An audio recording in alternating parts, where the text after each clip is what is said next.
නමෝ තස්ස භගවතෝ අරහතෝ සම්මා සම්බුද්දස්ස නමෝ තස්ස භගවතෝ අරහතෝ සම්මා සම්බුද්දස්ස නමෝ තස්ස භගවතෝ අරහතෝ සම්මා සම්බුද්දස්ස කතම් භාවිතාච භික්කවේ කායගතා සති කතම් බහුලී කතා මහප්පලා හෝති මහානිසංසාති. ශ්‍රද්ධාවන්ත පින්වත්නි, අපි දැන් සතිපතා සෑම ඉරිදා දිනකම මේ විදිහට ධර්ම දේශනාවක් සඳහා ලෑස්ති වෙනවා. මේකෙදී අපි දැන් සති කිහිපයක් තිස්සේ ඉස්සරහින් තියාගෙන තියෙන්නේ කායගත සති සූත්‍රය. කායගත සති සූත්‍රය සංග්‍රහ වෙලා තියෙන්නේ නැත්නම් ඇතුළත් වෙලා තියෙන්නේ මජ්ක්‍ධිම නිකායේ 3 වෙනි පොතටයි. මජ්ක්‍ධිම නිකායේ පොත් 3ක් තියෙනවා. ඒ පොත් තුනෙන් උපරිපන්නාසකේ කියන මේ 3 වෙනි කොටසට තමයි කායගත සති සූත්‍රය අන්තර්ගත වෙලා තියෙන්නේ. ඉතින් එතකොට මෙතෙන්දී නිදාණය වශයෙන් ගත්තොත් මේකට හේතුව වශයෙන් අපි ගත්තොත් බුදුරජාණන් වහන්සේ සවැත් නුවර ජේතවනාරාමේ වැඩ වාසය කරන අවස්ථාවකදී භික්ෂුන් වහන්සේලා අතර සාකච්ඡාවක් ඇති වෙනවා මේ උපස්ථාන ශාලාවේදී. භික්ෂුන් වහන්සේලා යම් විවේකීව ඉන්නා මොහොතක වුණොන් අතර යම්කිසි කතා සංලාපයක් ඇති වෙනවා. භාගතුන් වහන්සේ දේශනා කරපු මේ කායගත සතිය මහත්ඵලයි මහානි සංසයි කියන කාරණාව. ඉතින් එතකොට ඒ කාරණාව ඒ විදිහට කතා කරමින් ඉන්න අතරේ භාගතුන් වහන්සේ එම උපස්ථාන ශාලාවට වැඩම කරනවා. එතකොට භික්ෂුන් වහන්සේලා කතාව නතර කළා නිශ්ශබ්ද වුණාට පස්සේ බුදුරජාණන් වහන්සේ විමසනවා මම මෙතෙන්ට එන්න පෙර ආතුව මොන වගේ සාකච්ඡාවක්ද පවත්වමින් හිටියේ මොන වගේ මාතෘකාවක් යටතේද සාකච්ඡා කරමින් හිටියේ කියලා. ඉතින් ඒ අවස්ථාවේදී අර භික්ෂුන් වහන්සේලා සඳහන් කරනවා භාගතුන් වහන්සේ ඔබ වහන්සේ මෙතනට වැඩම කරන්න කලින් අපි මේ භාගතුන් වහන්සේ දේශනා කරපු ඒ කායගත සතිය මහත්ඵලයි මහානිසංසයි කියලා භාගතුන් වහන්සේ දේශනා කළා තියෙනවා නේද කියලා මෙන්න මේ කාරණේ ගැන තමයි අපි සාකච්ඡා කරමින් හිටියේ කියලා. ඉතින් එතකොට බුදුරජාණන් වහන්සේට මාතෘකාවක් ලැබෙනවා ධර්ම දේශනාවකට. බුදුරජාණන් වහන්සේ කෙතකින් වඩන ලද මොන ආකාරයෙන් වඩන ලද කායගත සතියද මහත්ඵල මහානිසංස වෙන්නේ. කතම් භාවිතාච භික්ඛවේ කායගත සති කතම් බහුලී කතා මහප්ඵලා හෝති මහානිසංසා. මහන්නේ කොයි ආකාරයෙන් වඩන ලද කොයි විදිහට බහුලීකృత කරන ලද කායගත සතියද මහත්ඵල මහානිසංස වෙන්නේ කියලා ප්‍රශ්නයක් නගමින් භාගතුන් වහන්සේම පිළිතුරු දෙනවා. ඉතින් මෙතෙන්දී කායගත සතිය වඩන කර්මස්ථාන කීපයක්ම මේ සූත්‍රයේ අන්තර්ගත වෙනවා. පටන් ගන්නවා ආනාපාන සතියෙන්, ඊට පස්සේ ඉරියාපත භාවනාවෙන්, ඊළඟට සම්පජඤ්ඤය දිනු කිරීම නැත්නම් චතු සම්පජඤ්ඤය පැත්තෙන් සෑහෙන විස්තරයක් එනවා. ඊට පස්සේ කය අපි තනි ඒකකයක් කියලා බලන්නේ නැතුව කොටස් 32කින් සමන්විත කයක් ආකාරයෙන් බලන ඒ කුණප කොටස් 32 අන්තර්ගත කොටස ඊළඟට පැමිණෙනවා. ඊට පස්සේ ධාතු මනසිකාරය ධාතුන් වශයෙන් මේ කය බලන ආකාරය පැහැදිලි කරලා දෙනවා. ඊට පස්සේ මේ කය මිය ගියාට පස්සේ යම්සි මිනිසෙක් මරණයටපත් වුණාට පස්සේ මේ කයට අත් වෙන ඉරණම කය ක්‍රමානුකූලව ජරා ජීර්ණ වෙලා පොළවට පස් වෙලා යන ආකාරය කොටස් 9කින් නැත්නම් අවස්ථා 9කින් විස්තර කරමින් නව සීවතික භාවනාව විස්තර වෙනවා. ඊට පස්සේ දැන් මෙතෙක් මේ සඳහන් වෙච්ච කොටස් මෙතන 14ක් තියෙනවා ඇත්තටම. ආනාපාන සතියයි ඉරියාපත භාවනාව සම්පජඤ්ඤය ඊළඟට කුණප කොටස් 32 ධාතු මනසිකාරය එතන 4ක් තියෙනවා. එතන 5ක් තියෙනවා. ඊළඟට නවසීවතික ඒ 9ත් එක්ක ඔක්කොම කර්මස්ථාන වශයෙන් ගත්තොත් 14ක් තියෙනවා. මේ 14ම ඒ ආකාරයෙන්ම ඇත්තටම සතිපට්ඨාන සූත්‍රයේ කායානුපස්සනාවේදී අන්තර්ගත වෙනවා. ඇත්තටම සතිපට්ඨාන සූත්‍රයේ මීට වඩා යමක් තියෙනවා. මොකද මේ කායගත සති මට්ටමේම සතිපට්ඨාන භාවනා කොටසට තව අන්තර්ගත වෙනවා. දැන් සතිපට්ඨාන සූත්‍රයේ සතිපට්ඨානයේ වශයෙන් ගත්තොත් සිහිය පිහිටුවීම කියන කොටස වශයෙන් ගත්තොත් එතන ඒ අන්තර්ගත වෙන කර්මස්ථාන 14යි.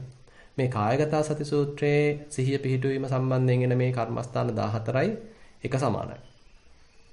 හැබැයි කායගත සති සූත්‍රයේ සුවිශේෂත්වයක් තියෙනවා. ඒ තමයි මෙතනට ධ්‍යාන 4ක් අන්තර්ගත කරලා තියෙනවා.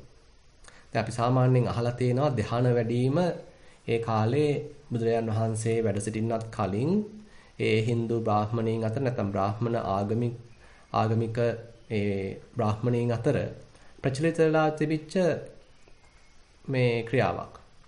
දැන් බෝසතාණන් වහන්සේ කිං සච්ච ගවේෂීව එදා අබිනිෂ්ක්‍රමණය කරලා ක්‍රමානුකූලව මේ සත්‍ය සොයමින් යන ගමනේදී උන්වහන්සේට හම්බෙච්ච ආලාර කාලාම උද්දකරාම පුත්ත වගේ ඒ බමුණන් ඇත්තටම මේ ධ්‍යාන වඩලා යම් පමණක දියුණු කරගත්ත පිරිසක්. ඒ නිසා මේ ධ්‍යාන අපිට කියන්න අමාරුයි මේ බුදුදහමට පමණක් ආවේනික දෙයක් කියලා. මේක හැබැයි හිත දියුණු කරගන්න එහෙම නැත්නම් හිතේ විශේෂයෙන්ම සමාධිය දියුණු කරගන්න හොඳට පාවිච්චි කරන්න පුළුවන් උපක්‍රමයක්. ඉතින් මේ ධ්‍යාන සම්බන්ධයෙන් මේ කායගත සති සූත්‍රයට අන්තර්ගත කිරීම එකකින් අපිට හිතා ගන්න පුළුවන් ධ්‍යාන වඩන කෙනෙක්ගේ ඒ ඇතුළතින් සතුට වෙන ගතිය ඇතුළත සතුටක් භුක්ති විඳින ගතිය නිසාවෙන් ඒ හිත පිට යන්නේ නැතුව හිත එහෙ මෙහෙ යන්නේ නැතුව පිටතින් සතුට බලාපොරොත්තු වෙන්නේ නැතුව දැන් ඇතුළතම සතුටක් එයාට හම්බ වෙලා තියෙනවා. දැන් අපේ හිත දිහා සාමාන්‍යයෙන් අපි විමසලා බැලුවොත් අපේ හිත විවිධාකාර අරමුණු ඔස්සේ දුවන්න එක ප්‍රධාන හේතුවක් තමයි අපිට ඇතුළත සතුටක් නොමැති වීම. ඇතුළත තියෙන හරි ආයාස කර ගතියක්. ඇතුළත තියෙන්නේ බොහොම පීඩිත ගතියක්. අපි තාම ඇතුළත සතුටක් හඳුනගෙන නැහැ. අපේ කයත් එක්ක ජීවත් වෙන්නේ කොහොමද මේ කයත් අරමුණු කරගෙන කයෙන් ප්‍රයෝජනයක් ගන්න කොහොමද කියන කාරණේ අපි තේරුම් අරගෙන නැහැ. ඒ සඳහා අපි පුහුණුවක් වෙලා නැහැ. ඒ නිසා අපේ හිත දන්නේ නැහැ මේ කය ඇසුරින් ලබන්න පුළුවන් සුවය. එහෙම නැත්නම් මේ කය අසුරු කරගෙන කෙලසුන්ගෙන් තොරව විඳින්න පුළුවන් නිරාමිෂ ප්‍රීතියක් හඳුනගෙන නැති නිසා නිරන්තරයෙන්ම අපි බාහිරාවර්තී වෙලා එළියට අපේ අවධානය යොමු කරමින් අපි අරයා මෙයා ගැන හිතමින් අතන මෙතන ගැන හිතමින් නිරන්තරයෙන්ම බාහිර ලෝකයේත් එක්ක අපේ හිත හසුරුවමින් තමයි කාලය ගත කරන්නේ. නමුත් යම් කෙනෙක් යම් මේ සමාධි මට්ටමක් දියුණු කළා ඒ බඳු සමාධි මට්ටමක් නිතර ඇසුරු කරනවා නම් එතන යාට හම්බෙනවා මේ බොහොම සුවදායී ස්ථානයක්. නැත්නම් සුවදායී ditta ධම්ම සුඛයක් වර්තමාන වශයෙන් ලබන්න පුළුවන් සුවයක් මේ ධ්‍යාන හරහා ලැබෙනවා. විශේෂයෙන්ම සමාධිය දියුණු වීම හරහා ලැබෙනවා. ඉතින් ඇතම් කෙනෙක් මේකට ලොල් වෙන්න පවා පුළුවන්. ඉතින් මේ ගැන විස්තර කරන්න කලින් යම් ඒ බඳු දේවල් ගැනත් වචනයක් මතක් කරගන්න එක වටිනවා. මොකද අපි බොහොම මේ වර්තමාන ලෝකේ වුණත් අතීතේ වුණත් අනාගතේදී වුණත් මේ මනුස්ස ලෝකේ ජීවත් වෙනකොට අනිත් අයත් එක්ක කාලය ගත කරනකොට විවිධාකාර චිත්ත පීඩාවන් වලට ලක් වෙනවා. ඒ වගේමයි බාහිරින් එන විවිධාකාර උවදුරු නිසා අපි ලොකු පසුතැවිලි වලට ඒ වගේම අවිනිශ්චිත භාවයන්ට අපේ හිත ලක් වෙනවා. ඉතින් මේ බඳු වකවානුවක අපිට යම් හෝ ආධ්‍යාත්මික සෝයක් භුක්ති විඳින්න පුළුවන් නම් බොහෝම මුළු ලෝකෙම අයින් වෙලා බොහෝම සුන්දර අත්දැකීමක් ප්‍රණීත අත්දැකීමක් ලබන්න පුළුවන් නම් ඒකත් ඉතින් අපේ ජීවිතයට ලොකු දෙයක්. ඒ නිසා ඒ බඳු අත්දැකීමක් ලබන්න පුළුවන් වුණාට පස්සේ ඇතම් කෙනෙක් ඒක බලාපොරොත්තුෙන් තමයි ඊළඟට භාවනා කරන්නේ. ඉඳගන්නෙම හිත සමාධි කරගැනීමේ උවමනාවෙන්. එතකොට මේ සමාධියට හිතපත් වෙනවා.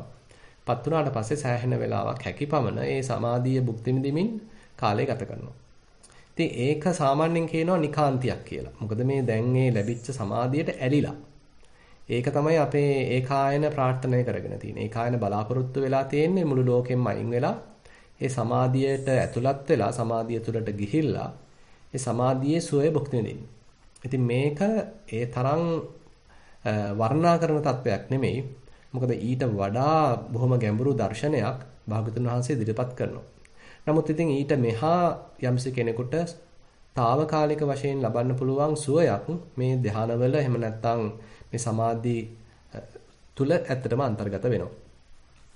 භාගතුන් වහන්සේම විශේෂයෙන් එක්තරාන්දමකින් අනතුරු ඇඟවීමක් කරනවා.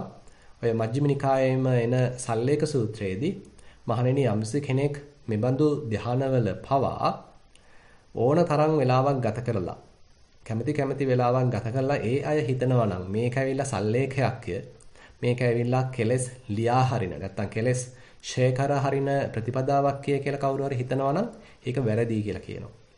මේ ධ්‍යාන කියලා කියන්නේ ditta ධම්ම සුඛයක් පමණයි වර්තමාන වශයෙන් ලබන්න පුළුවන් తాවකාලික සෝයක් පමණයි. ඒ බඳු ධානවල අපි කාලය ගත කිරීම තුළින් කිසිසේත්ම කෙලෙස් ලියා හැරීමක්, කෙලෙස් දුරු කිරීමක්, කෙලෙස් ඡය කිරීමක් සිද්ධ වෙන්නේ නැති බව භාගතුන් වහන්සේ සඳහන් කරනවා. ඒ නිසා අපි ධාන වඩන්න උනන්දුවක් තියෙන එකේ වැරැද්දක් නැහැ. හැබැයි ඒකේ තියෙන සීමාවන් අපි හොඳින් දැනගෙන තමයි කටයුතු කරන්න තියෙන්නේ. ඒ වගේමයි ඇතම් කෙනෙක් ධාන වඩලා ධානලාභී වෙලා ඇතම් වෙලාවට තමන්ව හුවා දක්වන ගතියක් අනිත් අයව පහත් කොට දක්වන ගතියකුත් තියෙනවා. මට අර ධානයේ තියෙනවා, අර සමාපත්තිය තියෙනවා, අර මට්ටමේ මගේ දැන් හිත ඉන්නවා. අනිත් අය ඒ බඳු මට්ටමකට ළඟා වෙලාවත් නැහැ. අනිත් අය ඉන්නේ බොහොම පහත් මට්ටමක කියලා. අර අත්තුක්කංශන පරවම්මන කියලා කියන ඒ තමන්ව හුවා දක්වගෙන අනුන්ව පහත් කරගෙන සලකන ගතියක් ඇතැම් විට ධානලාභීන් අතර එහෙම නැත්නම් මේ ධාන වඩන කෙනෙක් අතර ඉන්න පුළුවන්. ඉතින් ඒ බඳු தත්ත්වය භාගතුන් වහන්සේ විශේෂයෙන්ම මතක් කරනවා ධානලාභී අසත්පුරුෂයෙක් කියලා. මොකද මේ කිසිම දෙයක් බුදුරජාණන් වහන්සේ උගන්වන්නේ අපිට මේවා වඩලා මාන්නයක් ඇති කරගන්න, මමත්වයක් දියුණු කරගන්න, කෙනෙක් පුජ්‍යලයක් වශයෙන් අනිත් අය අතර කැපී පෙනෙන්න නෙමෙයි. භාගතුන් වහන්සේ ඉදිරිපත් කරන දර්ශනය ඊට වඩා හාත්පසින්ම වෙනස්. මේවා ඇවිල්ලා తాවකාලික සම්දිස්ථාන පමණයි. එහෙම නැත්නම් අපි දුර ගමනක් යද්දී අපිට මුණ ගැහෙන අම්බලමක් වගේ දෙයක් පමණයි. ඉතින් මේ අම්බලමේ අපිට පොඩි වෙලාවක් ගත කළා යම් කිසි කායික සුවයක් භුක්ති විඳලා යම් විවේකයක් ලබලා අපේ තියෙන කායික මානසික වෙහෙස දුරු කරගෙන පොඩි විවේකයක් ලබන්න පුළුවන්, සුවයක් ලබන්න පුළුවන්. එපමණයි.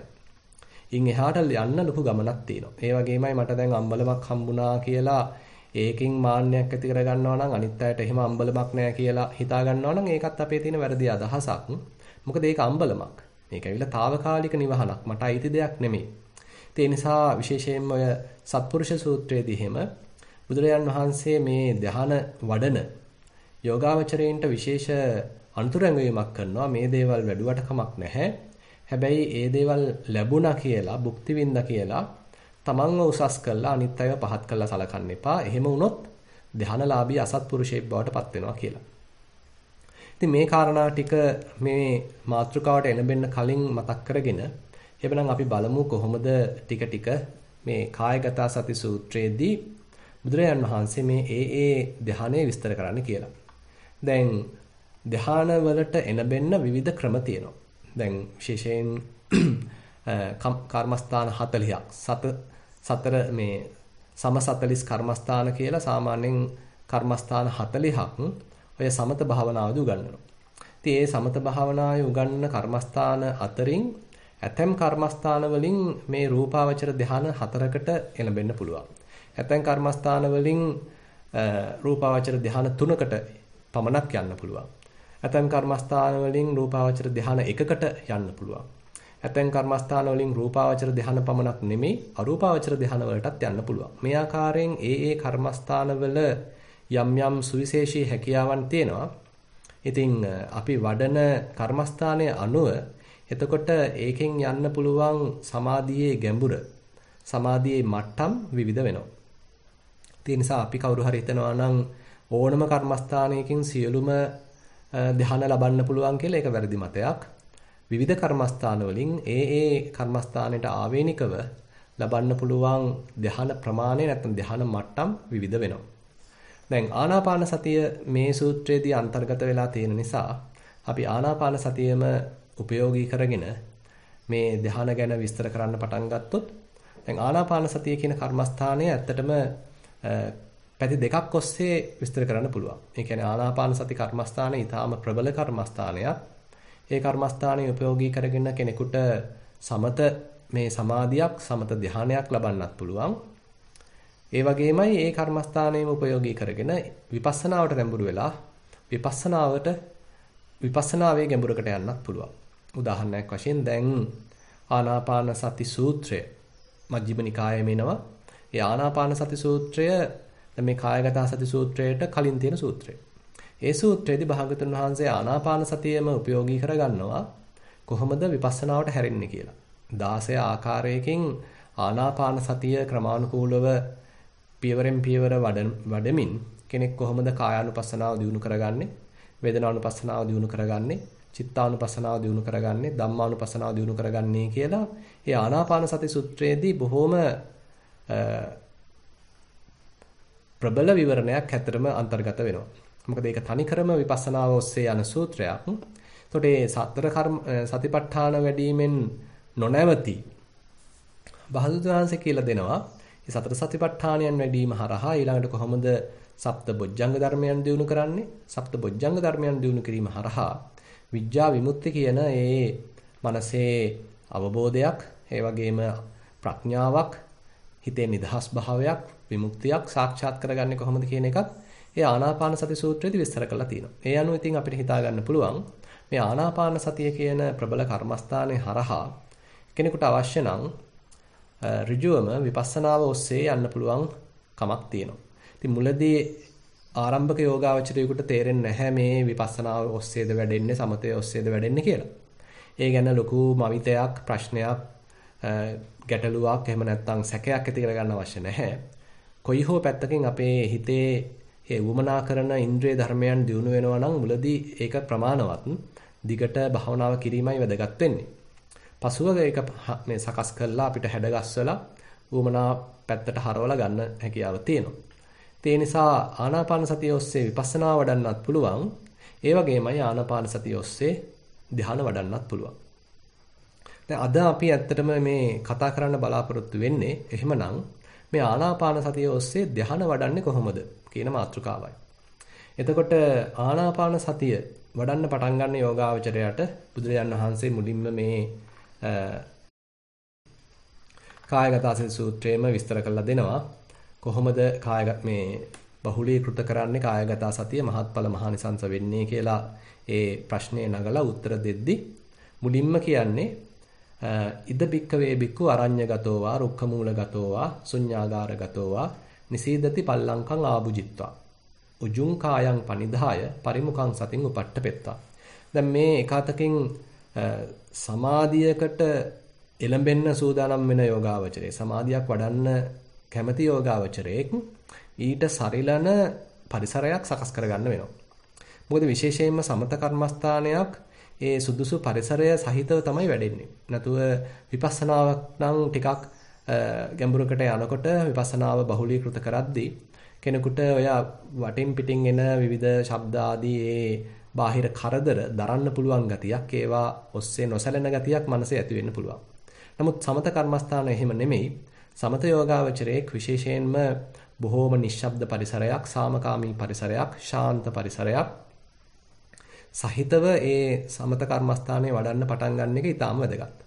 මොකද ඒ සාධක ටික, ඒ බාහිර සාධක ටික තමන්ට වාසිදායක විදිහට එහෙම නැත්නම් මේ භාවනාවට සරිලන විදිහට පැවතීම ඊටාම වැදගත් වෙනවා. ඒ නිසා බුදුරජාන් වහන්සේ උපදෙස් දෙනවා අරඤ්‍යගතෝ වා රුක්ඛමූලගතෝ වා ශුඤ්ඤාගාරගතෝ වා කියලා. ඒ කියන්නේ එක්කෝ වනාන්තර පරිසරයකට පැමිණෙන්න. එක්කෝ ශූන්‍යාගාරයට කවුරුත් නැති තැනකට පැමිණෙන්න. එහෙම නැත්නම් රුක් මුලකට පැමිණෙන්න. මේ අවස්ථා තුනම ඒකාතකින් බැලුවාම ස්වභාව ධර්මයේ එක්ක සම්බන්ධයි. අනිත් පැත්තෙන් බැලුවාම සාමාන්‍ය ජනී ජනතාව ගැවසෙන්නේ නැති ටිකක් හුදෙකලා පරිසරයක් කියලා කියන්න පුළුවන්. මොකද මේ හිතේ දියුණු වෙන සමාධිය පොඩ්ඩට කැඩෙනවා, බිඳෙනවා.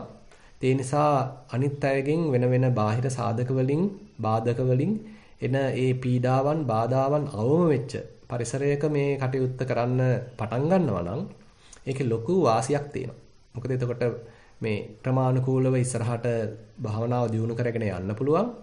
බාහිරින් එන බාධාවන් ඊටාම අඩුයි. ඒ වගේමයි තමනුත් හොඳට අපිටම ත්‍රිවිධවත්නේ වන්දනා කළා, තෙරුවන් වන්දනා කළා, තෙරුවන් විශේෂෙහි ජීවිතේ පූජා කළා, කල්යාණ මිත්‍රයන් සිහි කළා, කල්යාණ මිත්‍රයන් විශේෂෙහි ජීවිතේ පූජා කළා. මේ විදිහට අපි බොහොම නිහතමානී මනසක් ඇති කරගෙන, ප්‍රසන්න මනසක් ඇති කරගෙන, බොහොම සැහැල්ලු සතුටුදායී මනසක් ඇති කරගෙන භාවනාවට වාඩි වෙන එක ඊටාම වැදගත්. මොකද මේ සමත කර්මස්ථානවල විශේෂයෙන් ඔය බාහිර සාධක ටික සෑහෙන බලපානවා. මොකද ඒ තරම්ම ප්‍රඥාවෙන් වැඩිච්ච මට්ටමක් නෙමෙයි මේ කතා කරන්නේ. සමතයකින් එහෙම නැත්නම් తాවකාලිකව කෙලසුන් යටපත් කිරීමකින් සමාධිය ඉස්සරහට ගැනීමෙන් හිතේ ඇතිවන తాවකාලික සුවයක් ගැන තමයි මේ කතා කරන්න හදන්නේ. ඒ නිසා ඒ සුවය ලබා ගන්න අපේ අර මනසේ ඒකාග්‍රතාවයේ මනසේ තියෙන ඒ බාහිර පරිසරය මත කැළඹෙන්න පුළුවන් ගතිය අඩු කළා මනස පුළුවන් තරම් තැම්පත් කළා බොහොම සුවදායී පරිසරයක් අවට සකස් කර ගැනීමත් වැදගත්. Taman තුල සකස් කර ගැනීමත් වැදගත්. උදාහරණයක් වශයෙන් අපිට පැවරිච්ච විවිධාකාර කටයුතු රසක් තියෙනවා නම් වගකීම් රසක් තියෙනවා නම් ශක්තිපමණින් ඒවා පොඩ්ඩක් අවසන් කළා හැකි ඒවා ටිකක් කාලෙ පැත්තකට තියලා ඒවෙන් හිත නිදහස් කර ගැනීම වැදගත්. නැත්තම් වාඩි වුණාට පස්සේ ඒ කරන්න තියෙන වැඩේ ගැන තමයි ඔළුවට එන්නේ මතක් වෙන්නේ. ඉතින් ඒක බාධාවක්. නමුත් ඒ කරන්න තියෙන තමන්ගේ වගකීම් පොඩ්ඩක් පැත්තකින් තියලා එක්කෝ ඒවා સમાપ્ત කරලා අවසන් කරලා මේ කටයුත්තට එළඹෙන්න පුළුවන් නම් එතන ලොකු මානසික සහනයක් තියෙනවා. මොකද හිත ඒවා ගැන කල්පනා කරන්න යන්නේ නැහැ. ඒවෙන් හිත ටිකක් ඈත් කරගෙන නිදහස් කරගෙන අපිට මේ කටයුත්තේ නියැලෙන්න පුළුවන්. ඊළඟට තමන්ගේ කයත් හොඳට පිරිසුදු කරගෙන මූණකට හොදගෙන ඒ අවශ්‍ය කරන කායික සුවය සහිතව අපි මේ කටයුත්තට ලෑස්ති වෙන්න ඕනේ. ඒ වගේමයි ඉන්න පරිසරය ගැන තවත් වචනයක් කියනවා නම් අපි මේක හුඟා අඳුරු පරිසරයක් නොවිය යුතුයි. ඒ වගේමයි ඍජුවම ඉර එළිය තමන්ගේ මූණට වැටෙන පරිසරයකුත් නොවිය යුතුයි. සෙවණක් සහිත ඒත් හැබැයි ආලෝකමත් පරිසරයක් විය යුතුයි. ඒ බඳු පරිසරයක අපිට මේ පරිසරයත් එක්ක සම්බන්ධ වෙලා සබහාදහමත් එක්ක සම්බන්ධ වෙලා මේ බඳු දෙයක් කරන්න පුළුවන් නම් ඊටාම වටිනවා. කෙසේ නමුත් ගෙයක කාමරයක ස්තෝප්පුවක උනත් මේ කටයුත්ත කරන්න පටන් ගන්න පුළුවන්. ඉතින් මේ විදිහට වාඩි වෙච්ච නැත්තම් මේ විදිහට පරිසරය තෝරාගත්ත යෝගාවචරයට ඊළඟට බුදුරජාණන් වහන්සේ කියන්නේ නිසීදති පල්ලංකං ආභුජිත්වා. හොඳට මේ පළක් බැඳලා වාඩි වෙනවා. ඒ පළඟ එහෙම නැත්තම් තමන්ගේ ඒ ආසනය ගැන හොඳට මනසින් ආභෝග කරනවා. එහෙම නැත්තම් මනසින් හොඳට ස්පර්ශ කරලා බලනවා. හොඳට තමන්ගේ කය තැම්පත් වෙලා තියෙනවද? සමබරව තියෙනවද? සමමිතිකව තියෙනවද කියලාද මදක් මේ වාඩිලා ඉන්න ඉරියව්ව දිහා විමසීමක් කරනවා. එතකොට අන්න තමන්ට තේරෙනවා නම් කොහේ හරි තැනක ඇල වෙලා තියෙනවා, හිර වෙලා තියෙනවා, තද වෙලා තියෙනවා. එහෙම නැත්නම් ඇඳුම් තැන් වල ඇඟට තද වෙලා, හිර වෙලා තියෙනවා කියලා අන්නේ තැන් ටිකක් සකස් කරගන්න අවශ්‍යයි. ඒවා හොඳට සකස් කරලා ලිහිල් වෙච්ච ස්වභාවයෙන්, ඉහිල් වෙච්ච ස්වභාවයෙන්, සැහැල්ලු ස්වභාවයෙන් අපේ කය සකස් කරගන්න අවශ්‍යයි. එතකොට ඔන්න අපිට සුවදායි ඉඳගෙන ඉන්න ඉරියව්වක් ලැබෙනවා. ඉඳුන් හිටුම් පහසුකම් ලැබෙනවා. ඒ ඉඳුන් හිටුම් පහසුකම් අපිට ලැබුණා නම් අන්න කායික සුවයක් තියෙනවා. කායික මානසික සුවයක් දැනෙන්න පටන් ගන්නවා. මොකද මේ වාඩි වෙලා ඉන්න ඉරියව්ව සුවදායි. අතන මෙතන රිදුම් කැක්කුම් ඉතාම අඩුයි. ඒ වගේමයි බාහිර පරිසරයෙන් එන බාධාවනුත් ඉතාම අඩුයි. ඇඳුම් පැළඳුම් වලින් එන බාධාවන් හිරවීම තදවීම මේවත් අවම වෙලා තිනවා. ඒ නිසා මේ වාඩි වෙච්ච ඉරියව්වේ යම් සැහැල්ලුවක් සුවයක් තියෙනවා. හිතන්න අපි බොහොම දුර ගමනක් ගිහිල්ලා වෙහෙසිලා ආවට පස්සේ අපි ගෙදර ඇවිල්ලා වාඩි වෙන්නේ පුටුවක වාඩි වෙන්නේ ඒ සුවය බලාපොරොත්තුෙන්. ඒ වෙහෙස දුරු කර ගැනීම බලාපොරොත්තුෙන්. අන්න ඒක තමයි මෙතනත් වෙන්නේ. අපි හොඳට මේ ඉරියව්වක සකස් කරලා වාඩි වුණාම ඒ කායික සුවය සැහැල්ලුව අපිට දැනෙන්න ඕනේ. ඒ කායික සුවය සැහැල්ලුව නැත්තම් සැපදායී බව ඊටාම වැදගත් වෙනවා මේ භාවනාවට. හිතන්න අපි මේ විදිහට වාඩි වුණාට පස්සේ දැන් කායික සුවයක් තියෙනවා. කය එහෙ මෙහෙ රිදෙන්නේ මේ තැවෙන්නේ එහෙම නැහැ. තැම්පත් වෙලා තියෙනවා. හොඳට සමබර වෙලා තියෙනවා.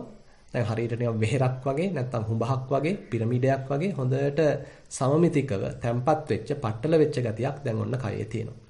ඊට පස්සේ බුදුරජාණන් වහන්සේ කියනවා උජුං කායම් පනිදාය පරිමුඛං සතින් උපට්ඨපෙත්වා. දැන් හොඳට කය ඍජුව තබා ගන්න කියලා කියනවා. බෙල්ල හුඟාක් නමාගෙන අතපය එහෙ මෙහෙ කරගෙන නෙමෙයි හොඳට කය ඍජු කළා තබාගෙන තමයි මේ භාවනාව පටන් ගන්න කියලා කියන්නේ. මොකද ආනාපාන සතියේදී ඒ ආස්වාස ප්‍රස්වාස ක්‍රියාවලිය මනවින් නිදැල්ලේ සිදුවීම සඳහා අපේ කය හොඳට ඍජුව පැවතීම හුඟක් වැදගත්. මොකද එහෙම ඍජුව නැත්තම් නිකන් වකුටු වෙලා නම් තියෙන්නේ. ඒ හොඳට ආස්වාස ප්‍රස්වාස ක්‍රියාවලිය නිදැල්ලේ සිද්ධ වෙන්නේ නැහැ. සමහරවිට ශබ්දයක් පවා නැගෙන්න පුළුවන්. අපේ ඒ ඉරියව්ව සකස් වෙලා නැත්තම්. හැබැයි අපි හොඳට වාඩි වෙලා කය ඍජුව තියාගෙන එහෙම පටන් ගන්නවා නම් අපි හුස්ම ගන්නකොට කිසිම සද්දයක් නැගෙන්න විදිහක් නැහැ. ඒ වගේමයි අපි හොඳට මූණකට පවිත්‍ර කරගෙන නම් මේ වැඩේ පටන් ගත්තේ. අපි තුල යම්කිසි කායික සුවයක් තියෙනවා. ප්‍රබෝධමත් ගතියක් තියෙනවා. මේ දේවල් මේ බාහිර සාධක මේ ආධුනික යෝගාවචරයේකට සදින් බලපානවා. ඉතින් ඒ සාධක ටික අපි හොඳින් සකස් කරගෙන අපිට වාසිදායක විදිහට සකස් කරගෙන මේ වැඩේ පටන් ගන්නවා නම් අපිට පුළුවන් දිගට භාවනාව කරගෙන යන්න. ඊට පස්සේ බුදුරජාණන් වහන්සේ කියනවා පරිමුඛං සතින් උපට්ඨපෙත්තා. දැන් ඔන්න නාසිකාග්‍රේ ඉදිරියේ නැත්නම් මේ උඩුතොල ආසන්නයේ තමන්ගේ අවධානය පවත්වන්න කියලා කියනවා. ඒ කියන්නේ දැන් වෙන වෙන තැන්වල නෙමෙයි අපේ අවධානය පවත්වන්නේ මේ නාසිකාග්‍රේ ඉදිරියේ.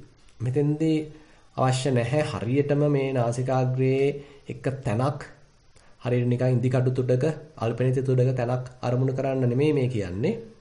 ඒ නාසිකාග්‍රයේ ආසන්නයේ යම් ප්‍රදේශයක හිත පැවැත්වීමයි බලාපොරොත්තුව. හුඟක් ලොකු ප්‍රදේශයක නෙමෙයි මේ නාසිකාග්‍රයේ ආසන්නයේ අපි තුමු රුපියල් 180ක වගේ යම්කිසි ප්‍රදේශයක තමයි අවධානය පවත්වමින් වාසය කරන්න තියෙන්නේ. දැන් ඔන්න එතකොට ඔක්කොම සාධක ටික සූදානම්. අපි දැන් ලෑස්ති වෙලා ඉන්නවා. ඔන්න එතකොට ආස්වාසයක් සිද්ධ වෙනවා. එතකොට බුදුරජාන් වහන්සේ කියනවා සතෝ වාස සති. දැන් මේ සිදුවෙන ආස්වාසයක් වශයෙන් දැනගන්න. දැන් මේ අවස්ථාවේදී මේ මොහොතේදී සිද්ධ වෙන්නේ ආස්වාසයක්. එච්චරයි. ඊළඟට සතෝව පස්ස සති. ඊළඟට ඔන්න ප්‍රශ්වාසයක් සිද්ධ වෙනවා. ඒකත් මේ අවස්ථාවේදී මේ මොහොතේදී ප්‍රශ්වාසයක් සිද්ධ වෙන ආකාරය දැනගන්න. එච්චරයි. දැන් එතකොට අපි අර ඔක්කොම ටික ලෑස්ති කළා, බාහිර සාධක සූදානම් කළා, ලොකු වැඩ කොටසක් කළා තමයි මෙතෙන්ට ආවේ. හැබැයි ආවට පස්සේ කරන්න තියෙන්නේ අතිශය සරල වැඩක්. මෙන්න මේ සරල බව අපිට තේරෙන්නේ නැත්තම් අපි මේ දේවල් සංකීර්ණ කරගන්නවා නම් අපිට භාවනාව සම්පූර්ණයෙන්ම පැටලෙනවා. අපි සම්පූර්ණයෙන්ම සතිය කියන මාතෘකාවෙන් නැත්තම් සතිමත් බව, සමාධිමත් බව කියන මාතෘකාවෙන් පිටපැනලා අපි වෙන සංකීර්ණ මාතෘකා ඔස්සේ, සංකීර්ණතා ඔස්සේ, මනසේ සංඥා බහුලීකృత වීමක් ඔස්සේ, නැත්තම් සංඥා බහුල වීමක් ඔස්සේ, මනසේ කතාව, ඇතුළත කතාව වැඩි වීමක් ඔස්සේ තමයි අපි යන්නේ. මේක සම්පූර්ණ වැරදි. මෙතෙන්දි වෙන්න තියෙන්නේ මනස සම්පූර්ණයෙන්ම තැම්පත් වීමක්, සැහැල්ලු වීමක්, සරල වීමක්. ඒ නිසා අපි අරතරන් සූදානම් වුණත් කරන්න තියෙන්නේ, අපි වැඩේ පටන් ගත්තට පස්සේ කරන්න තියෙන්නේ අතිශය සරල වැඩක්. හැබැයි මේ සරල බවින් හැඟෙන්නේ නැහැ මේක පහසු වැඩක් කියලා. කරන්න තියෙන්නේ අතිශය සරල වැඩක්. හැබැයි මේක ඒ තරම් පහසු වැඩක් නෙමෙයි. මොකද අපේ හිතට මේ සාමාන්‍ය සරල උදාසීන අරමුණක ඉඳලා කිසි පුරුද්දක් නැහැ. ඒ නිසා අපේ හිත එහෙ දුවනවා, මෙහෙ දුවනවා, අතීතයට යනවා, අනාගතයට යනවා, සිහින මවනවා, වෙච්ච දේවල් ගැන පසුතැවෙනවා, අරයා ගැන කල්පනා කරනවා, මෙයා ගැන කල්පනා කරනවා, අරයා ගැන හිත ඇවුල් ඇති කරගන්නවා, මෙයා ගැන හිතේ අමනාපකම් ඇති කරගන්නවා, කේන්තියක් ඇති කරගන්නවා. මේ වගේ নানা ප්‍රකාර විදිහට අපේ හිත දඟලනවා. මොකද මේ සරල පහසු උදාසීන අරමුණක හිත පවත්වන්න අමාරුයි තාම. ඒ නිසා මේකට අපිට උපක්‍රම යොදන්න සිද්ධ වෙනවා. කොහොමද මේ හිත මෙල්ල කරන්න කියලා. ඒ සඳහා උපක්‍රම වශයෙන් අපිට ඕනනම් පුළුවන් ගණන් කරන්න පටන් ගන්න.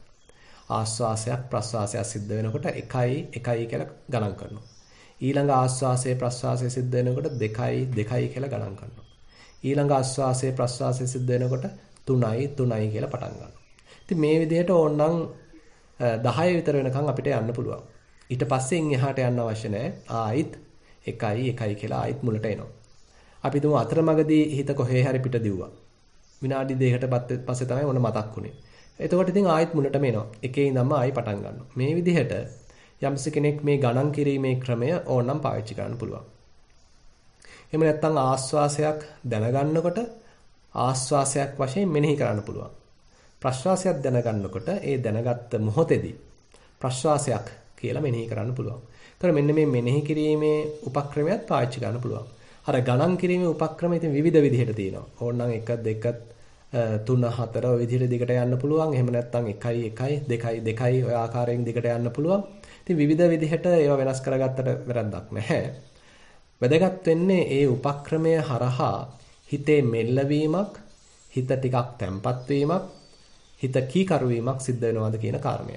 එතකොට මේ උපක්‍රමය ඇවිල්ලා తాවකාලික අතකොළු පමණයි. මේ වැඩේ කරගන්න මේ తాවකාලිකව අතට ගත්ත අතකොළුවක් පමණයි ඔය ඔක්කොම උපක්‍රම. පස්සේ සියල්ල පැත්තකින් තියන්න පුළුවන්. මේවා අපිට දිගට ගෙනියන්න අවශ්‍ය නැහැ. ඒ අවශ්‍ය කරන ප්‍රයෝජනෙ ගත්තට පස්සේ ඒ ආයුධය පැත්තකින් තියන්නයි තියෙන්නේ. ඒ වගේ මෙතෙන්දිත් දැන් මේ ආනාපාන සතිය සාර්ථක කර ගැනීම සඳහා අපි මෙනෙහි කිරීමක් පාවිච්චි කරන්න පුළුවන්, ගණන් කිරීමක් පාවිච්චි කරන්න පුළුවන්.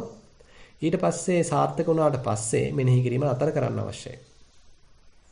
ඒ කියන්නේ දැන් මෙනෙහි කරන්නේවත් ගණන් කරන්නේවත් මොකක්වත් නැහැ. ආස්වාසය සිද්ධ වෙනකොට ආස්වාසයක් බව දන්නවා. ප්‍රශ්වාසයක් සිද්ධ වෙනකොට ප්‍රශ්වාසයක් බව දන්නවා. එපමණයි. ඊළඟ ආස්වාසය ගැනවත් ඊළඟට ලැබෙන්න තියෙන ප්‍රශ්වාසය ගැනවත් පසුවෙච්ච ආස්වාසය ගැනවත් පසුවෙච්ච ප්‍රශ්වාසය ගැනවත් මේ මොකක්වත් හිතන්නේ මේ මොහොතේදී මේ වර්තමාන මොහොතේදී අත්දකින ආස්වාසය මේ වර්තමාන මොහොතේදී අත්දකින ප්‍රශ්වාසය ඔය මට්ටමට අපිට එන්න පුළුවන් නම් ලොකු චිත්ත ඒකාග්‍රතාවයක් ගොඩනගෙනවා. මනසේ ලොකු ඒකාග්‍රතාවයක් ගොඩනගෙනවා. ඒ වගේම මනස සැහැල්ලු වෙනවා. අර ලෝකයක් කරදර අපි ඔක්කොම පැත්තකට දාලා දැන් මේ බොහොම සරල උදාසීන අරමුණක හිත පොඩ එකඟ වෙන්න පටන් ගන්නවා. තැම්පත් වෙන්න පටන් ගන්නවා. ඉතින් මෙහෙම දිගට කරගෙන යනකොට ඔන්න Tamanට තේරෙනවා දැන් කලින්ට වඩා හුස්ම රැලි ගණනාවක හිත ඒකාග්‍ර වෙන්න පුළුවන් කියලා තේරෙන්න ගන්නවා. පටන් ගත්ත කාලේ ඉඳන් ඔයක තිබුණේ ඔන්න හුස්ම රැලි 10ක විතරයි. ඊට පස්සේ ඔන්න හිත කොහෙදෝ ගියා. හැබැයි දැන් එහෙම නෙමෙයි හුස්ම රැලි 15ක 20ක විතර එක දිගට දැන් හිත තැම්පත් වෙලා තියෙනවා. ඊට පස්සේ ඉතින් ආයෙත් හිත පිට යනවා. හැබැයි හිත පිට ගියත් වැඩි වෙලාවක් අතරමං වෙලා තියෙන්නේ නැහැ. Tamanට තේරෙනවා Taman මේ උවමනා කරන අරමුණේ නෙමෙයි ඉන්නේ කියලා. ඒ නිසා නැවතත් හිත ඒ උවමනා කරන අරමුණට නැත්නම් ආනාපාන සතියට ආස්වාස ප්‍රස්වාසයට අරගන්න පුළුවන්. ඉතින් මෙහෙම කෙනෙක් මේ කටයුත්ත දිගට කරගෙන යනවා නම් ටික ටික යාට දැනේවි දැන් කලින්ට වඩා හුස්ම රැලි ගණනාවක සිහිය පවත්වන්න පුළුවන්. දැන් ඔන්න හුස්ම රැලි 50ක ළඟ තියෙන හුස්ම රැලි 50ක එක දිගට සිහිය පවත්වීමේ හැකියාව තියෙනවා. හිත පිට යනවා හුඟාක්ම අඩුයි.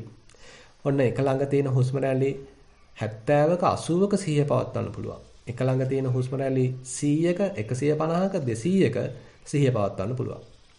දැන් මෙතන අපිට තේරෙනවා ක්‍රමානුකූලව අපි තුල යම්කිසි හැකියාවන් කුසලතාවයන් දියුණු වෙලා තියෙනවා. කලින් වගේ නෙමෙයි. කලින් නම් හිත කිසිසේත්ම අපි කියන දේ ඇහුවේ නැහැ.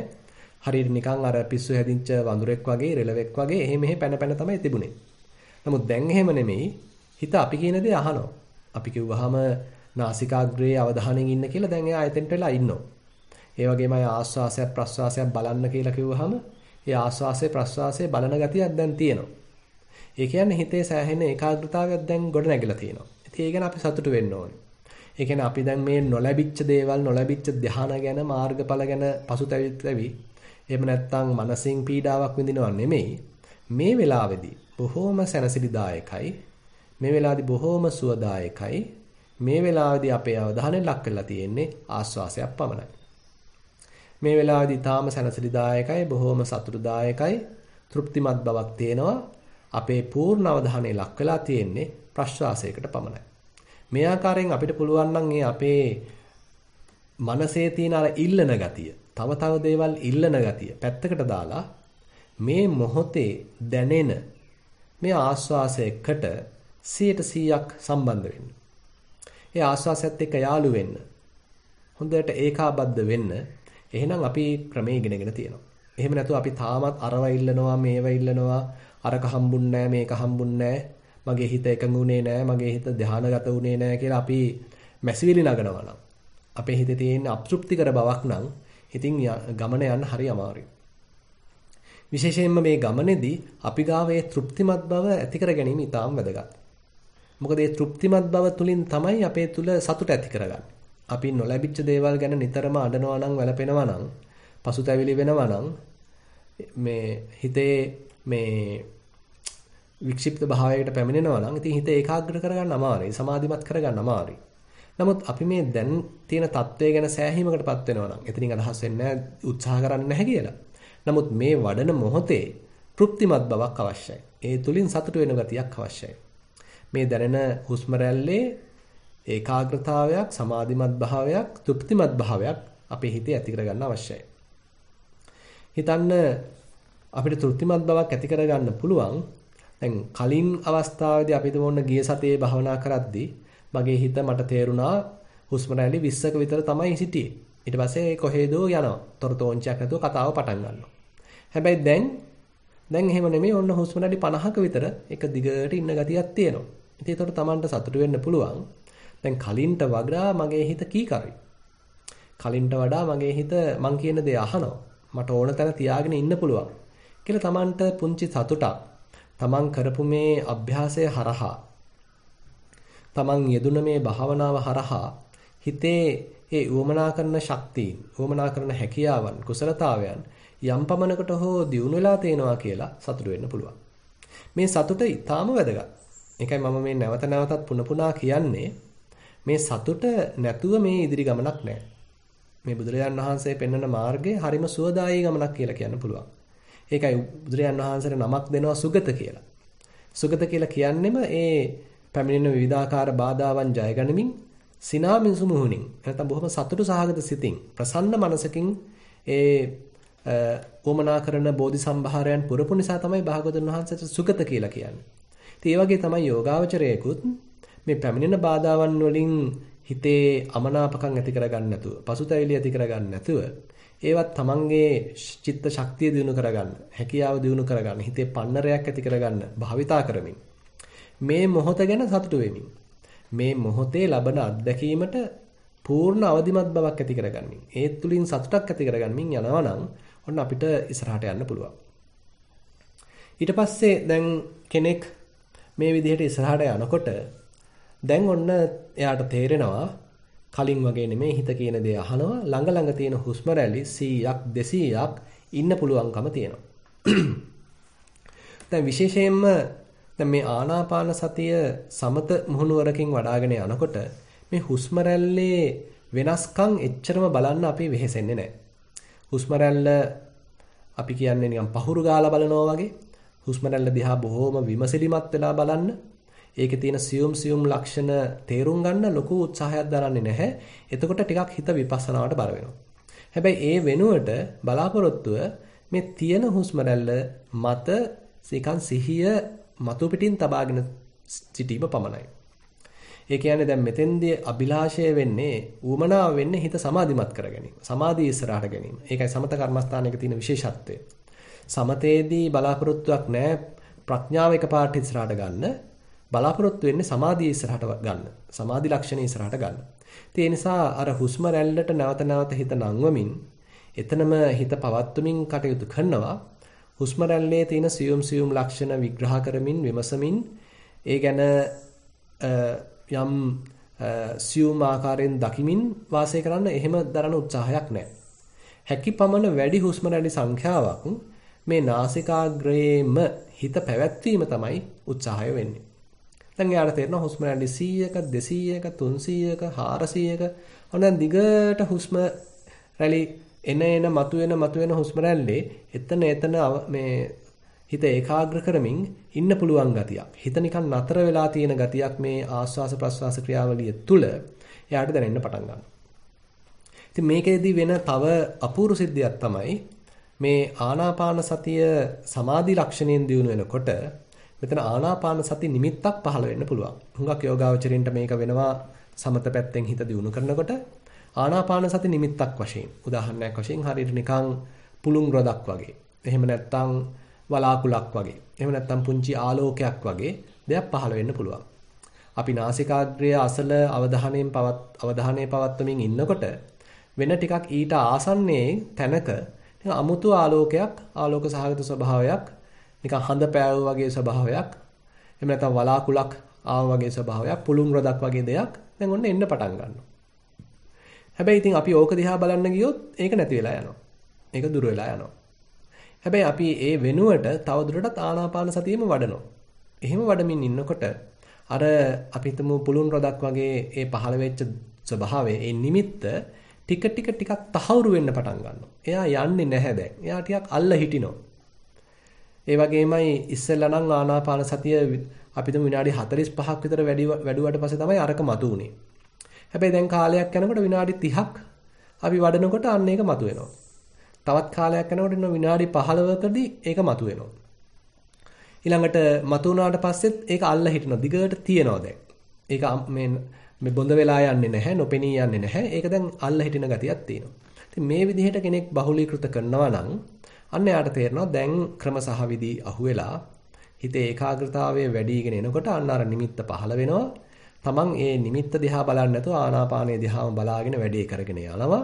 එතකොට අර නිමිත්ත හොඳට තහවුරු වෙලා, ස්ථාවර වෙලා ටික තව ප්‍රභාස්වර වෙලා එන්න පටන් ගන්නවා. ආලෝක ස්වභාවයක් වශයෙන් නම් සමහර විට විවිධ වර්ණවල ආලෝකයක් මුලින් පහළ වෙන්න පුළුවන්. අපි හිතමු ඔන්න නිල් පාටට, දම් පාටට, රතු පාටට ඒක චරිතයන් අනුව වෙනස් වෙනවා. විවිධ වර්ණ වලින් මේක මුලින් පහළ වෙන්න පුළුවන්. හැබැයි භාවනාව දිගට කරගෙන යනකොට මේ විවිධ වර්ණ වෙනුවට මේක හුඟක් වෙලාවට සුදු පාටට තමයි හැරෙන්නේ. සුදු පාට ආලෝකයක් බවට පත් වෙන්න පුළුවන්. ඉතින් දැන් යෝගාවචරය දිගට මේ කටයුත්තේ යෙදෙනවා. අර ආලෝක ස්වභාවය මතුවෙලා ඔන්න දැන් හුස්ම රැල්ලත් එක්ක නිකන් සමපාත වෙලා මිශ්‍ර වෙලා වගේ එන්න පටන් ගන්නවා. ඒ කියන්නේ තමන් හොඳට නාසිකාග්‍රේ ප්‍රදේශයට අවධානය යොමු කරමින් ආනාපාන සතියේ යෙදෙනවා. ඒ ආසන්නයටම අර ආලෝකයක් පැමිණෙනවා. අර නිමිත්තක් පැමිණෙනවා. දැන් හරියට නිකන් ඒ ආලෝකයෙන් හුස්ම රැල්ල පටන් ගන්නවා වගේ. ඊට පස්සේ අපි ආලෝකය තුලට හුස්ම රැල්ල අවසන් කරනවා. නැත්නම් ප්‍රශ්වාසය පැමිණෙනවා වගේ. ආශ්වාසයේ හුස්ම මේ අර ආලෝකයෙන් පැමිණෙනවා. ප්‍රශ්වාසයේ ආලෝකයේ තුලට යනවා. ඔන්න වගේ මේ දෙක අතර හොඳ සම්බන්ධ වීමක්, සමපාත වීමක් සිද්ධ වෙන්න පටන් ගන්නවා. ඉතින් මේ අවස්ථාවේදී ඇත්තටම විශේෂයෙන් අලුතෙන් ඒක දිහා බලන්න කියලා දෙයක් නැහැ. යෝගාවචරයට ඒක බැලෙනවා. මොකද හුස්ම රැල්ලයි ඒ ආලෝක ස්වභාවයයි නැත්තම් මේ ආනාපාන සති නිමිත්තයි දැන් සමපාත වෙලා තියෙන්නේ. ඒ නිසා දැන් බොහොම નિરાයාසයෙන් මේ ආලෝකය දිහා බලන්න පුළුවන්. දැන් මේ தත්ත්වයට ඇවිල්ලා තියෙනවා නම් යෝගාවචරයකට පුළුවන් දැන් ආස්වාස ප්‍රස්වාසය දිහා බලන්නේ නැතිව ඍජුවම අර ආලෝකය දිහා බලන්න. ඒ ආනාපාන සති නිමිත්ත දිහා බලන්න. ඉතින් මේකට අපි කියනවා පටිභාග නිමිත්ත කියලා. මොකද දැන් තියෙන්නේ අර සමාධියෙන් හටගත්ත ආනාපාන සති සමාධියෙන් හටගත්ත පටිභාග නිමිත්තක්. නැත්නම් ආනාපාන සති නිමිත්තක්. මේ නිමිත්ත දිහා දැන් බලාගෙන ඉන්නවා. බොහෝම සුවසේ සැහැල්ලුවෙන් බලාගෙන ඉන්නවා. දැන් බුදුරජාණන් වහන්සේ කියනවා දැන් මේ ධ්‍යාන ගැන විස්තර කරද්දී ඒ ඉබඳු මට්ටමකට එන්න නම් හිතේ සකස් විය යුතු තවත් කොටස් කීපයක්. විවිච්ඡේව කාමේහි විවිච්ඡ අකුසලේහි ධම්මේහි කියලා බුදුරජාණන් වහන්සේ පොඩි උවමනා කිහිපයක් එහෙම නැත්නම් මේකෙදී සකස් විය යුතු අංග කිහිපයක් මතක් කරලා දෙනවා.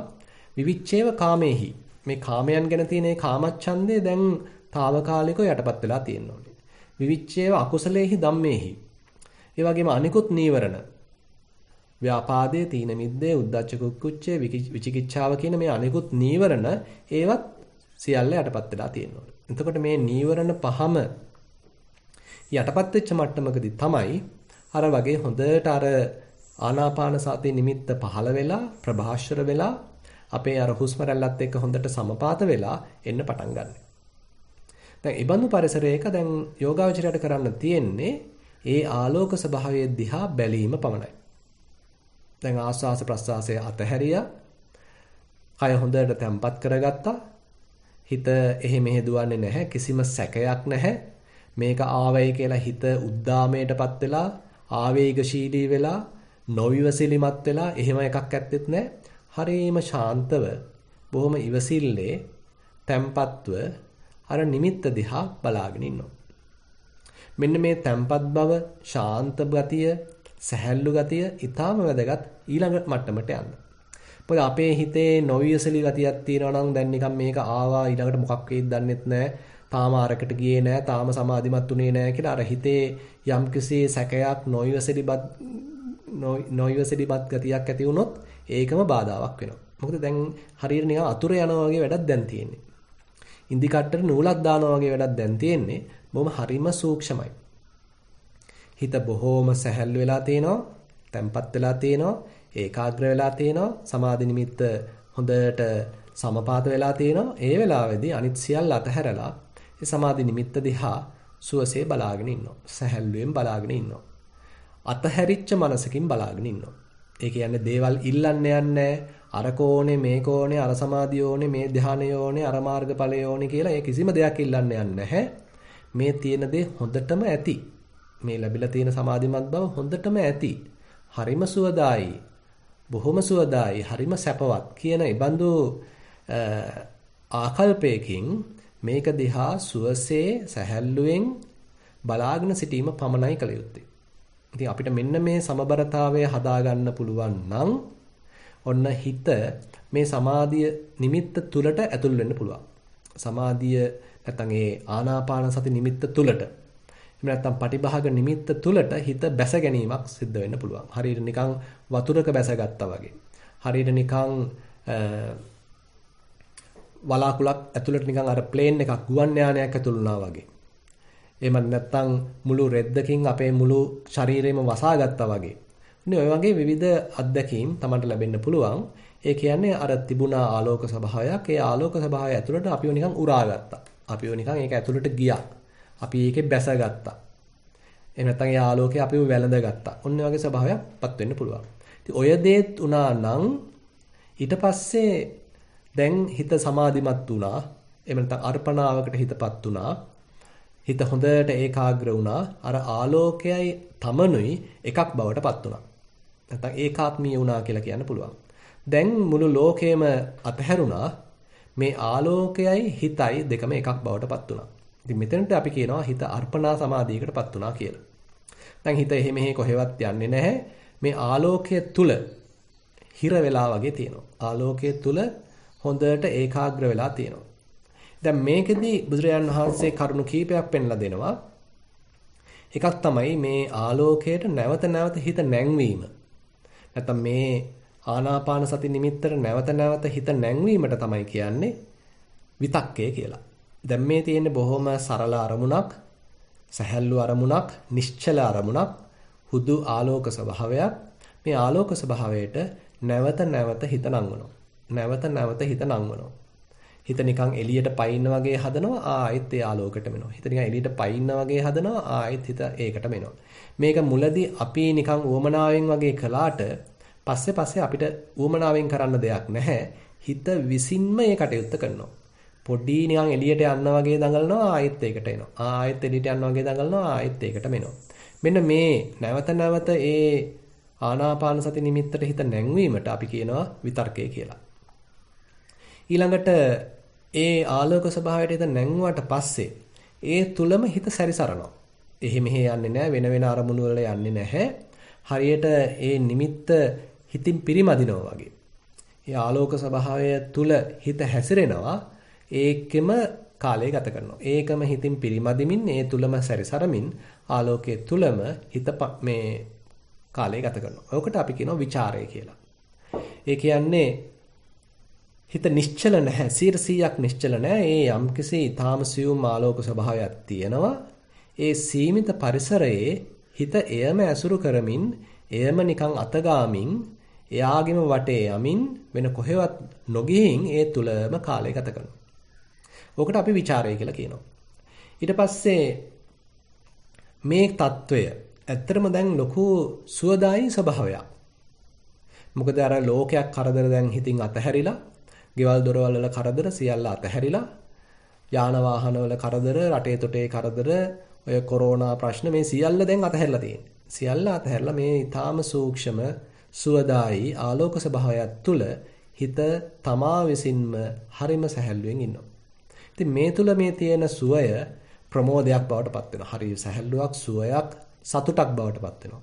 මේක තව තව වර්ධනය වෙලා ප්‍රීතියක් බවට පත් වෙන්න පුළුවන්. ඒ කියන්නේ හරියට නිකන් ඇඟ කිලිපොලා යනවා වගේ ගතියක්, නැත්තම් හිරිගඬු පිපෙනවා වගේ ගතියක්, නැත්තම් හරියට නිකන් මුළු කයම සම්බාහනය කරනවා වගේ ගතියක්. එහෙම නැත්තම් හරි නිකන් රැල්ලක් ඇවිල්ලා තමන්ව සම්බාහනය කළා ආයෙත් යනවා. ආයෙත් ඔන්න රැල්ලක් ඇවිල්ලා තමන්ව සම්බාහනය කළා ආයෙත් යනවා. ඔන්න ඔය වගේ ගතියක්. නැත්තම් හරියට නිකන් විදුලියක් කෙටුවා වගේ ගතියක්. ඔය වගේ විවිධ ආකාරයෙන් මේ ප්‍රීතිය පහළ වෙන්න පුළුවන්. ඉතින් මේ බඳු කායික ප්‍රීතියක් Tamanට දැනෙන්න පුළුවන්. මේවා ඔක්කොම මේ සමාධියේ ලක්ෂණ. මේ අපි මේ කතා කරගෙන යන ප්‍රථම ධානයේ ලක්ෂණ තමයි දැන් මේ විස්තර කරන්නේ.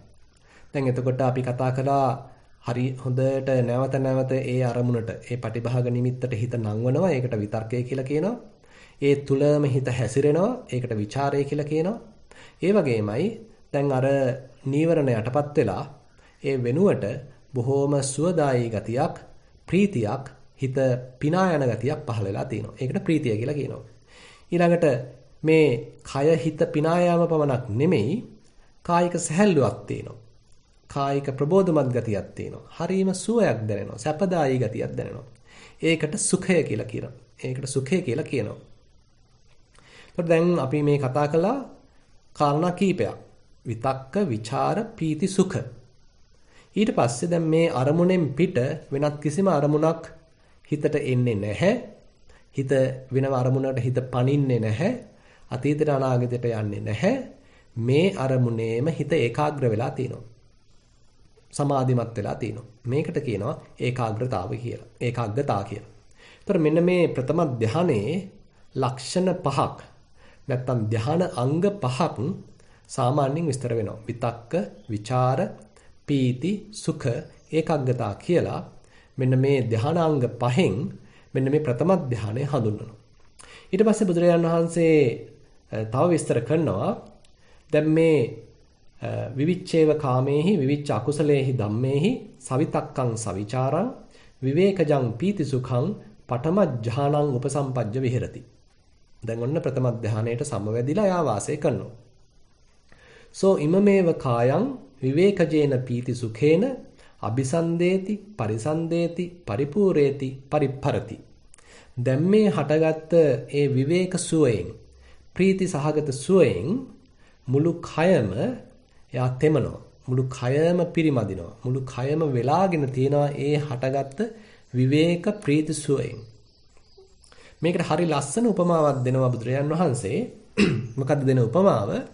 ඒ කාලේ මේ බුද්ධ කාලෙදී මේ සබන් කියලා જાතියක් තිබිලා නැහැ. ඒ කාලේ තිබිලා තියෙන්නේ මේ හරියට නිකන් සුණු කියලා කියනවා නාන සුණු. ඒ කියන්නේ නිකන් හරියට නිකන් පවුඩර් එකක් වගේ අපිට හිතා ගන්න පුළුවන්. ඒ නාන සුණු නිකන් දූවිල්ලක් වගේ ඒ බඳු දෙයක්. ඒක මේ අරගෙන ඒකට වතුර ඉහිනවා. වතුර ඉස්සර පස්සේ ඒක නිකන් ගුලියක් බවට පත් වෙනවා. දැන් අපි දන්නවා කොහොමත් සිමෙන්ති ටෙහකට වතුර ටිකක් දැම්මහම ඒක එකට හා වෙනවා. එකට බැඳෙනවා. ඒ වගේමයි මෙතන අර ඇඟේ ගා ගන්න කලින් ඒ නාන සුණු අරගෙන ඒකට වතුර ටිකක් ඉහලා හොඳට මේක දැන් ඔය අපි දන්නවා අපේ අම්මලා මේ රොටි එහෙම හදනකොට ඒ මුලින් ගත්ත පිටි ටිකට වතුර දදා උණු වතුර දදා තමයි ඒක හොඳට කලවම් කරලා තනි පිටි ගුලියක් බවට පත් කරගන්නවා. එතකොට ඒ පිටි ගුලියේ එකම අංශුවක්වත් නැහැ ඒ තෙතමනෙන් නොගෑවිච්ච. අන්න ඒ වගේ මෙතනත් මේ නාන සුණු අරගෙන ඒ කුඩු අරගෙන ඒකට වතුර මිශ්‍ර කර කර ඒකෙන් ගුලියක් හදා ගන්නවා. ඒ ගුලියක් හදාගත්තට පස්සේ තමයි අද කාලේ තියෙන සබන් කෑල්ලක් වගේ කයේ අතුල්ලන්න පුළුවන්. කයේ හැමතැනම උමනා තැන්වල අතුල්ලමින් දැන් කයේ සබන් ගා ගන්න නැත්තම් ඒ නානසුණු තවර ගන්න පුළුවන් අර වගේ ගුලියක් හදාගත්තාම. දැන් බුදුරජාණන් වහන්සේ කියනවා අන්න අර වගේ වතුර ඉස්සහට පස්සේ වතුර ටික ටික මිශ්‍ර කරාට පස්සේ අර නානසුණු වල ඒ කුඩු වල එකම කුඩු අංශුවක්වත් නැහැ තෙතමනය නොගෑවිච්ච. එකම කුඩු අංශුවක්වත් නැහැ අර වතුර නොගෑවිච්ච. දැන් වතුර ගෑවුන හින්දා තමයි ඒ සියල්ලම එකට රොදක් වශයෙන් නැත්නම් එක ගුලියක් වශයෙන් හාවුනේ. එක ගුලියක් වශයෙන් තැම්පත් උනේ. එකක් බවට පත් උනේ. අන්නේ වගේ කියලා කියනවා මේ මුළු කයේම කිසිම තැනක් නැහැලු අර විවේකජ ප්‍රීති සුඛයෙන්. නැත්නම් අර විවේකයෙන් මේ කාමයන් අතහැරිලා ව්‍යාපාදය අතහැරිලා තීන මිද්දය අතහැරිලා පසුතැවිලි අතහැරිලා හිතේ නොසන්සුන්කම් අතහැරිලා විචිකිච්ඡා සැක සහගත ගති සියල්ල අතහැරිලා ඒ පහළ වෙච්ච ඒ සුවය ඒ සාමකාමී ගතිය, ඒ සැපවත් ගතිය, ඒ ප්‍රීතිය, ඒ සැපය, ඒ සැපයෙන් මුළු කයෙම වෙලාගත්ත නැති එකම තැනක්වත් නැහැ කියලා කියනවා. දැන් මුළු කයම බොහොම සැපවත් වෙලා මුළු කය තුලම පහළ වෙච්ච ප්‍රීතියක්. මුළු කයෙන්ම විඳින ප්‍රීතියක් කියලා කියන්න පුළුවන්.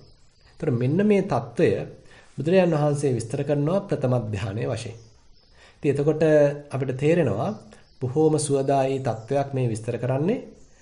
එහෙම මේ යම්ස කෙනෙක් මේ බඳු ධානයක් වඩනවා නම් මේ විදිහට ප්‍රථම ධානයකට නැවත නැවතපත් වෙනවා නම් ඒ ධානය තුල එළඹ වාසය කරන්න පුළුවන් නම් අපි තුමු විනාඩි 10ක් 20ක් 30ක් 40ක් පැයක් මේ විදිහට යාට දැන් ටික කාලයක් පැයක ආසන්න කාලයක් පැය දෙකකට ආසන්න කාලයක් ඔය විදිහට ඉන්න පුළුවන් නම් ඉතින් යාට දැන් තේරෙනවා දැන් මේ එළියට යන්න අවශ්‍ය නැහැ සැප හොයාගෙන.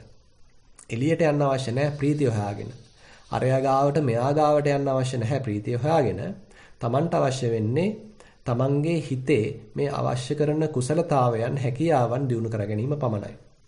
මේ වමනා කරන හේතු සාධක ටික සකස් වුණා නම් උතුරා යන ප්‍රීතියක් Taman තුලින්ම පහළ වෙනවා.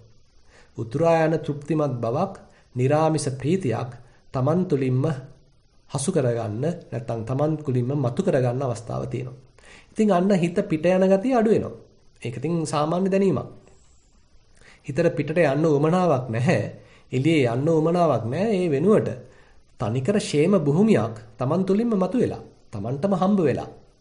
ඉතින් ඒ නිසා බුදුරජාණන් වහන්සේ කියනවා අර එවං අපමත්තස්ස ආතාපිනෝ පහිතත්තස්ස විහෙරතෝ.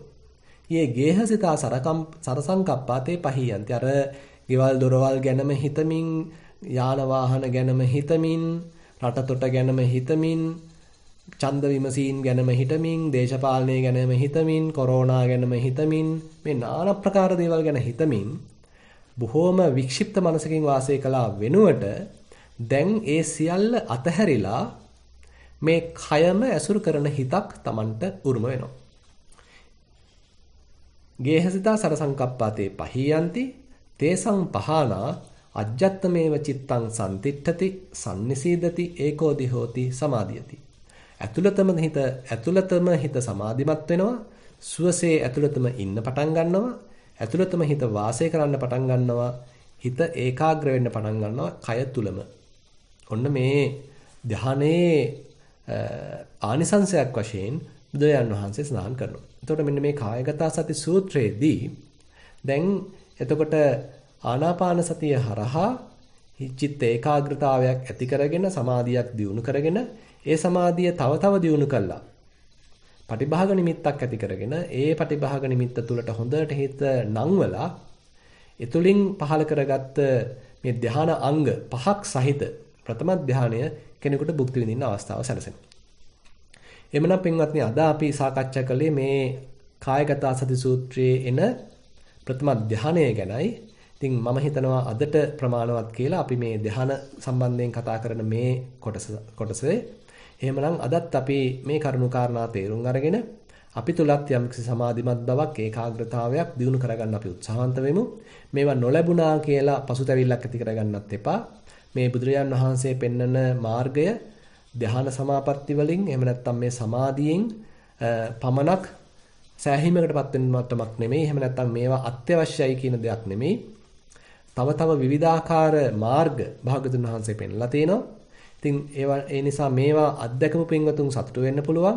අත්දැකපු නැති පින්වතුන් මේවා ලබා ගැනීම සඳහා උනන්දුවක් ඇති කරගන්න පුළුවන්. හැබැයි ඊට වඩා අපිටම හිත විපස්සනාවකට නැඹුරු වෙලා විපස්සනා සමාධියක්, චිත්ත ඒකාග්‍රතාවයක්, හිතේ සමාහිත භාවයක් අත්දකින්න පින්වතුන් ඒ ගැන සතුටු වෙන්න පුළුවන්. ඉතින් මේ නිසා බුදුරජාන් වහන්සේ පෙන්වන ධර්ම මාර්ගයේ විවිධ දෘෂ්ටි කෝණ නැත්නම් විවිධ පැති අපිට දැක ගන්න පුළුවන්. ඉතින් අද අපි විශේෂයෙන්ම සාකච්ඡාවට බඳුන් කළේ සමත සමාධියක් සම්බන්ධයෙන්ුයි. ඉතින් මේ කාරණා අපි තේරුම් අරගෙන අපි තුලත් මේ හැකියාවන් දිනු කරගන්න අපි උත්සාහන්ත වෙමු. ඒ සඳහා අප සියලු දෙනාටම මඟ පෙන්වීමක්, දිරිගැන්වීමක් අද ධර්මදේශනාව තුළින් සිදු වේවා කියලා ප්‍රාර්ථනා කරමින් ධර්මදේශනාව අවසන් කරනවා. සියලු දෙනාටම තෙරුවන් සරණයි.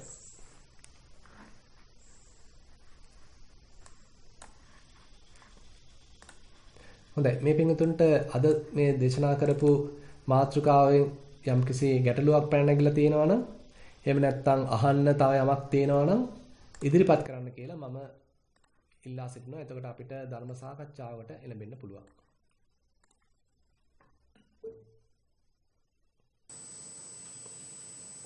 ශාන්ති අතේසවීමක් කරලා තිබෙනවා. මයික් එක ඔන් කරලා ගල් ස්වාමීන් වහන්සේට ඔයගේ ප්‍රශ්න ඉදිරිපත් කරන්න.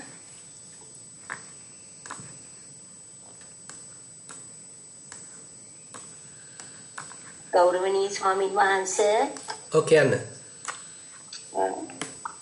මම ඔබ වහන්සේ දැන් ඔබ වහන්සේගේ නිරෝධමුණ පරිදි අත ඔය සියලු දුණා. නමුත් දැන් අද කියන්නේ යන්නේ ස්වාමීන් වහන්සේ මේ මට අද උදේ පැයක් විතර ආනාපානසතිය වැඩුවා ස්වාමීන් වහන්සේ. බුද්ධ ධම්ම සංඝ ත්‍රිවිධ ජීවිතේ පූජා කළා. පංච නිවර්ණයපත් වේවා කියලා අධිෂ්ඨාන කරගෙන බොහෝ වෙලා පවතිවා මට සතිය පවතිවා කියලා මම අධිෂ්ඨාන කරගත්තේ. එන්න බාහනක්ලේ ඔබ වහන්සේට ගිය පාර කවටහමලිති ඔබ වහන්සේ නිරෝධ වුණා. සතිය ඉදිරියෙන් තියාගන්න සක්මන් කරලා ඉදිරියෙන් තියාගන්න කියලා. ඒ නිසා මම සතිය තමයි අධිෂ්ඨාන කරලා වාඩි වුණේ. ඒ විදිහට ආශ්වාස ප්‍රශ්වාස ආනාපාන සතියේ මම දිග කෙටි ඒව බලමින් හුස්ම රැල්ල දිහා බලා සිටියා.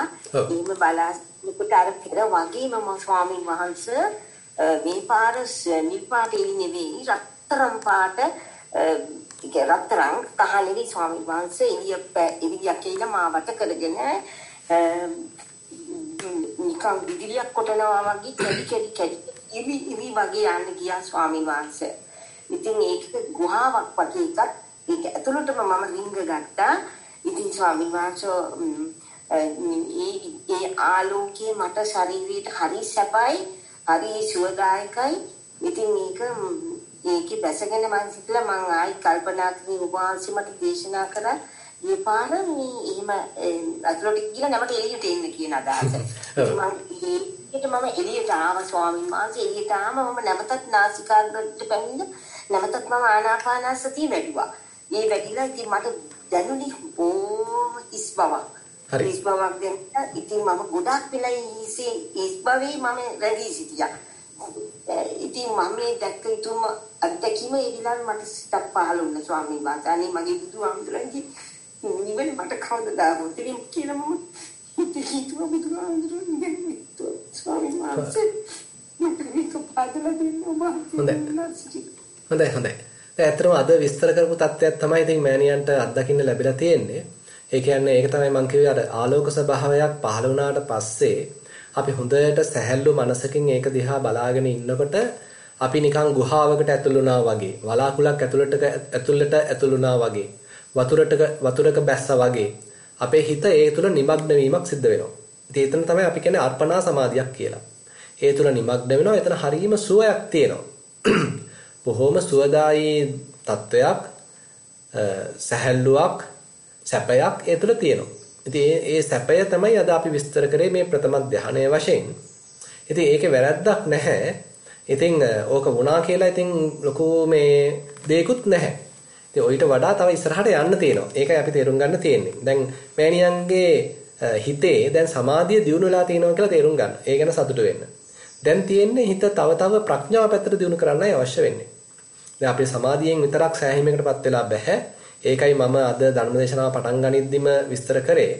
භාගතුන් වහන්සේ කියනවා මේ සල්ලේක සූත්‍රයේදී කොයි තරම් මේ අපි දැන් කොච්චර මේ වර්ණනා කරලා විස්තර කළත් මේ සමාධියක් තුල අපි ජීවත් වුණා කියලා කෙලස් කැපීමක් සිද්ධ වෙන්නේ නැහැ කියන එක බොහොම පැහැදිලිව විස්තර කරනවා.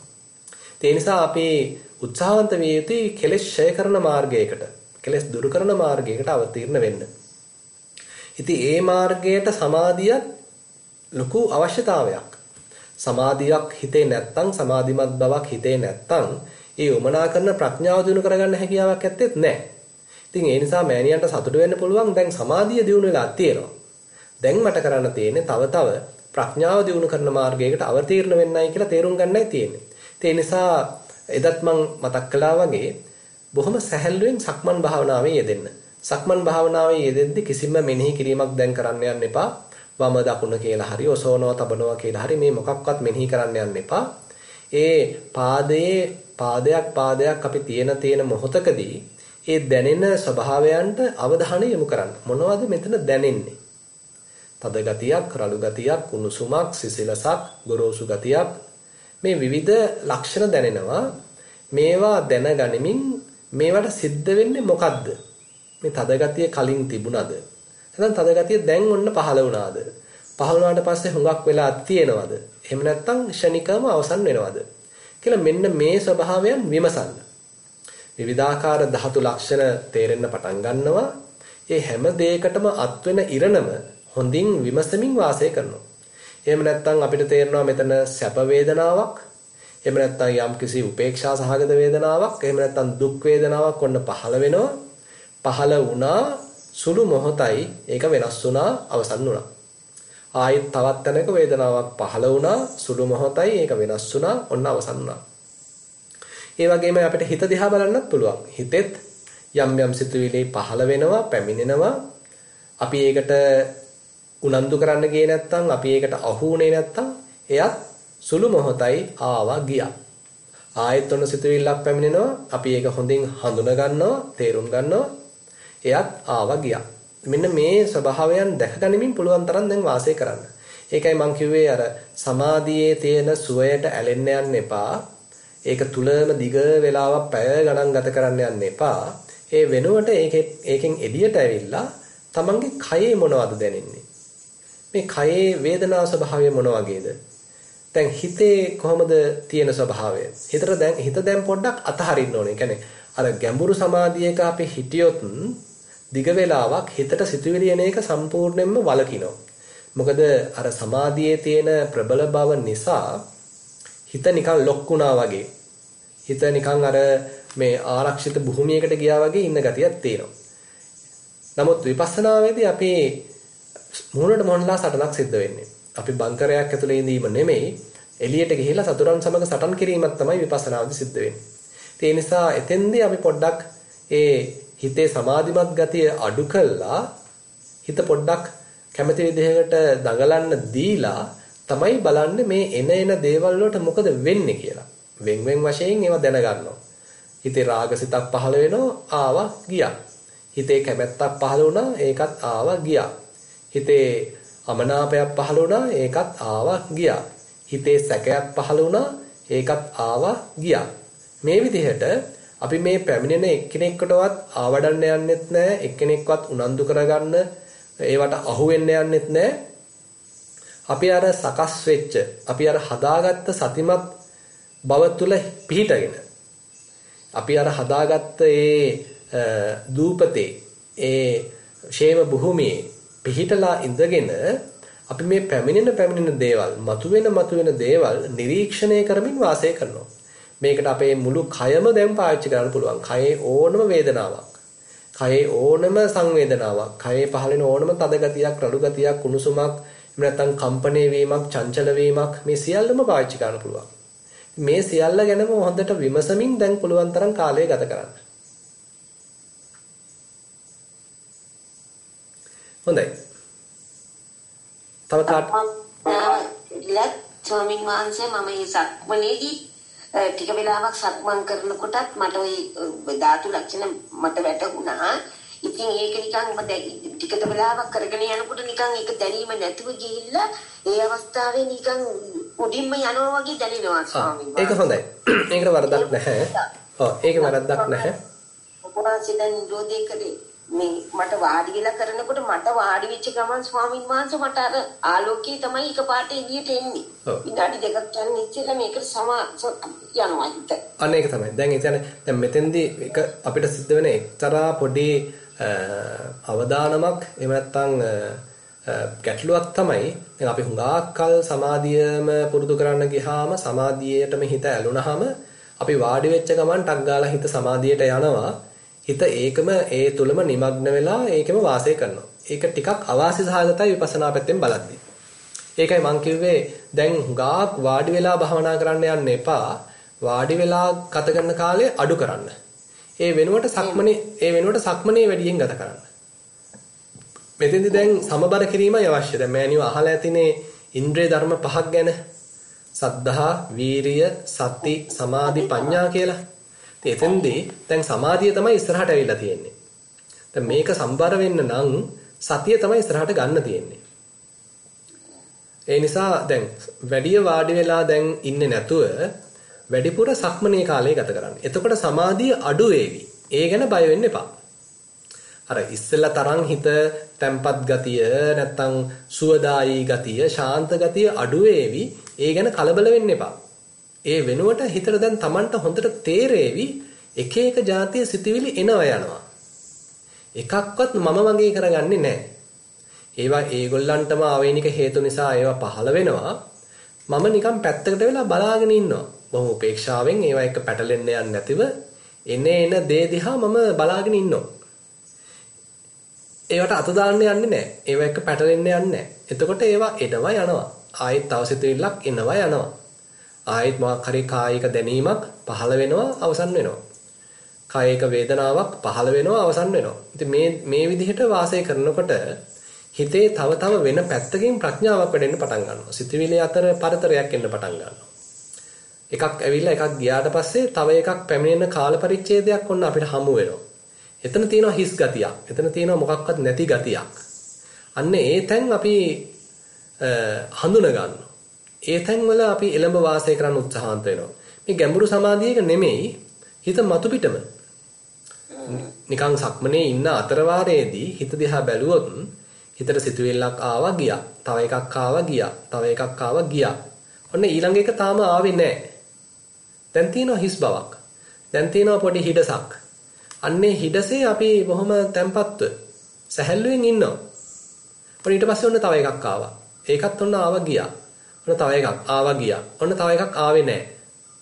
ඔන්න ඔය වගේ අපේ හිත ලිහෙන්න පටන් ගන්නවා. අපේ හිත කියව අතෝරක් නැතිව සිතුවිලි ජනනය කරමින් ඉන්නව වෙනුවට අපේ හිතේ ඇතුළත සිද්ධ වෙන ක්‍රියාකාරීත්වය අපිට පොඩ වැටහෙන්න පටන් ගන්නවා. මේවා අතර ඇහිදැල් තියෙන බව තේරෙන්න ගන්නවා. මේවා අතර හිඩස් තියෙන බව තේරෙන්න ගන්නවා. ඔන්න අපිට සම්පූර්ණ චිත්‍රය පේන්න පටන් ගන්නවා. ඕමකින් ස්වාමීන් වහන්සේ ඔබ වහන්සේ දුක් නිරෝධකපත් වේවා. හොඳයි. තිරුවන් සරණයි ස්වාමීන් වහන්සේ.